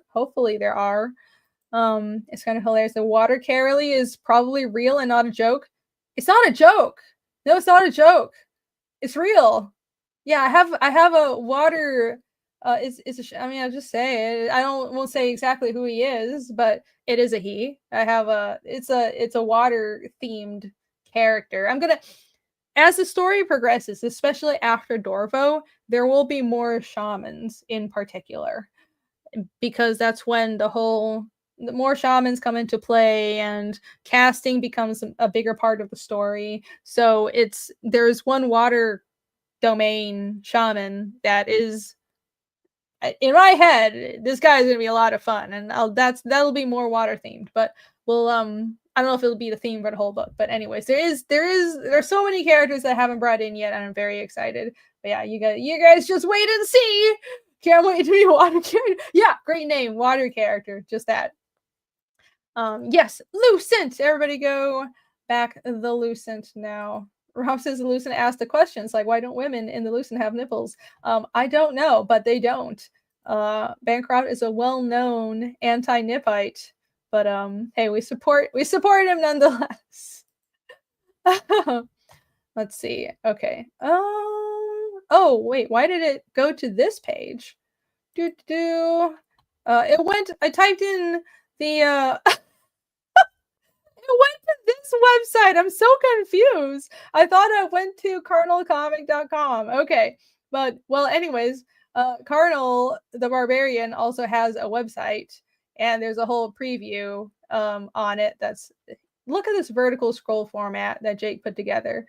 YouTube, don't strike me for that. Yeah, the website is awesome. There's a whole preview on there, and you can back the campaign right now on Indiegogo right here, and the Kickstarter will be launching tomorrow. Oh my fucking god, time flies. Isn't that right, Jake? That'll be on the Creative Block tomorrow and be on my channel, which I don't know what I'm doing for Creative Block yet, but I will figure it out by the time I'm hosting the show. Jake says, launching tomorrow. Sign up to get the Hammy card. Yes, let me actually go to the Kickstarter sign up. If I can find the gosh dang page. There we go. Yeah, launching soon. Ooh. There. Sign up, notify me on launch. Is that the sign up page? No, that's like the project page, isn't it? Well, anyways, there's this awesome cover that's really, really awesome, and you should check it out. So it's by Kion Aoki. I think that's how you pronounce his name. He's done covers for Common America. Amazing, amazing artist. And just look at that. Look at how good those Blork ladies look. It's absolutely amazing. So this is launching tomorrow. If you want this Kickstarter cover for Cardinal the Barbarian 1, then go sign up right now. Oh yeah, and there's like a trading card by me that you can only get if you sign up. Okay, moving on. Go to everyone. Also go check out Zaid Comics, which is the comic publisher by Mr. Phil Diaz and Brandon Diaz, and they have a sign up as well. They have a Western project that they've been working on for quite a while. It looks so good. I've been seeing Phil send pages, and it looks absolutely amazing. So you'd want to sign up for that right now. Look at this. Look at just this one panel over here. I mean, oh my gosh, it's this is, I can't believe it's an independent book. This is mainstream level work. It's so detailed, so much action. So the title announcement will be coming soon, and you can just put your email address in here so you can be notified and be updated on that. And of course, Zay Comics has a bunch of other projects. Look at all this. Oh my gosh, they have so many books, and you can get all of them on their website. Lots and lots of stuff on there. T says the Hasbro's Western Comics is unnamed, like E-Skull. Yeah, it's just the Western, right? I wonder, like, the name better be really, really cool when it's announced, because it's just called the Western, and you're keeping us in the dark for so long, so it better be a banger of a name. But I'm sure they'll come up with something good. Rushboy says he's looking forward to this Western. I am too. I am too. All right, let me find. I can't find the. Hold on. Okay. I was trying to find Pear's current campaign.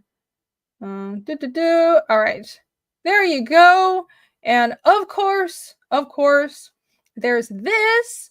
The original art pages campaign by Pear for his original art from Vatican City. It's over $10,000 on the Kickstarter. That is amazing.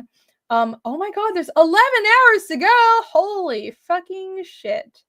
Goddamn. Well, Kickstarter can go into, they have like a extended format now too, right? Kind of like Indiegogo's In Demand.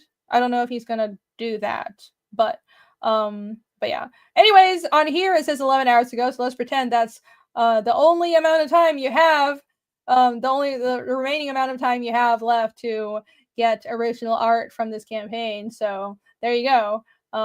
Here's the explanation of the pricing, and you get the Vatican City trilogy with the original art as well. And look at all this stuff. He even has sketches and development work on there, and these beautiful pages. So if you would like to own a piece of original art from Per Darwinberg, his book Vatican City that he drew, was written, of course, by Mark Millar, excellent book series, then you should go over here and check that out. He said he's shipping it this weekend. Oh, okay, so he's shipping out this weekend. So it is ending tomorrow. Okay, cool. So it's ending in 11 hours. Everybody go back this right now so you don't miss out. Darth Vengeance, he says it reminds him of Jay Lee. Interesting. I don't know who Pear's art reminds me of. What he's done in Vatican City with the way he's been spotting blacks, it reminds me a bit of Mignola, but of course he has a much more scratchy style. It works so well. It's very original. I don't even know what to compare it to, but yeah, it's so much motion in this art style. Looks great. So everybody go check this out right now. Vatican City original art pages. Only 11 hours left to go. Da da da. Hold on. Oh my gosh. Okay, sorry. And sign up for Hotel Story. Yes, thank you very much for that link. Also go do that, because Hotel Story 2, that's also by Pear, is going to be launching very soon. Whew, okay. Let's see. Epignosis and Jake are going back and forth about he's gonna convince you to give him all of your money because you're gonna want all of the Cardinal the Barbarian. So you can also get the signed 3-pack of Vatican City. Ah, right, you can get a signed 3-pack of Vatican City on the campaign. Thank you for that. Thank you for pointing that out. Whew. Wrecked. Thank you for that link as well. Everyone go back that. You know what? I'll pull those up as well. There, I need to remember to bookmark everything because Why didn't I pull up Rect and also Rushbrook sign up? Hold on. Oh my god. I can't. The link is right there, but I can't freaking find it. Holy crap. Let's see. Copy link. Unprofessional. Michael Rushford says, yes, back Rec. Yes, definitely do that. Definitely, especially because I have a cover on it. So you should go back this campaign because it has my cover. Okay, finally I found it. Yay, found it. Okay. This is by Delgo Solo Travis, and there's a variant cover that I drew right there of his how would I phrase this? Spear wielding murderous vengeance bound character Gertrude. There you go. That's the variant cover. So if you like that, and if you like dark fantasy and action, then this book is for you. Go check this out. And of course, sign up for Replicator 4, launching August 1st. So many launches. Oh boy, do I have my competition cut out for me? And also sign up for Dark Moon Saga. I am not sharing again. What is wrong with me? There you go. Okay. Wrecked, A Cruel Beginning, right there. That's my variant cover. And sign up for Dark Moon Saga as well. That is Michael Rushbrook's upcoming creator-owned project. That's if you like Fiendish 2.5, then you'll like Dark Moon Saga too. Let's see. Where is that link? I'm definitely going to bookmark all of this so I don't have to go through this struggle again. Holy crap. Absolutely terrible. All right, there you go. That's the Dark Moon Saga page. So look at that art. Beautiful. Go sign up right now. Okay. Oh yeah, Rushbrook also did a cover for Wrecked. So yes. Haha. I love seeing talented creators work together. Look at that. Look at us forming a whole synergy and creating books and helping each other out. That's great. That's what I like to see. Oh my god, my hair looks horrible. Okay, guys, it is late. I've gone on for a whole other hour. It's 3 hours now. I think that's pretty good. That's pretty good. Thank you for joining me today to read through Fiendish Chapter 1. I much appreciate it. Hopefully you guys enjoyed my creator commentary and all my silly stories about making this book. And hopefully if you haven't read Fiendish yet, it's made you a little more interested in the series and has made you interested in backing Fiendish 3. That'll be coming out, or will be launching on Indiegogo in 2 weeks on the 24th. And don't forget that on that day I'll be launching on Michael Bancroft's channel. It should be in the afternoon Eastern time, right before Creative Block. And if you want to pick up Chapter 1 and 2, all the previous Fiendish books, of course you can do that on the campaign as well. So go sign up for that at the pinned link, and I'll see you tomorrow on the Creative Block for the Carnal the Barbarian Kickstarter launch. And then next I'll see you, of course, at Florida SuperCon, and then 2 weeks from now for the Fiendish launch. All right, it's going to be a busy month, but I got this. Hurrah! Pity Ma's here. Yes.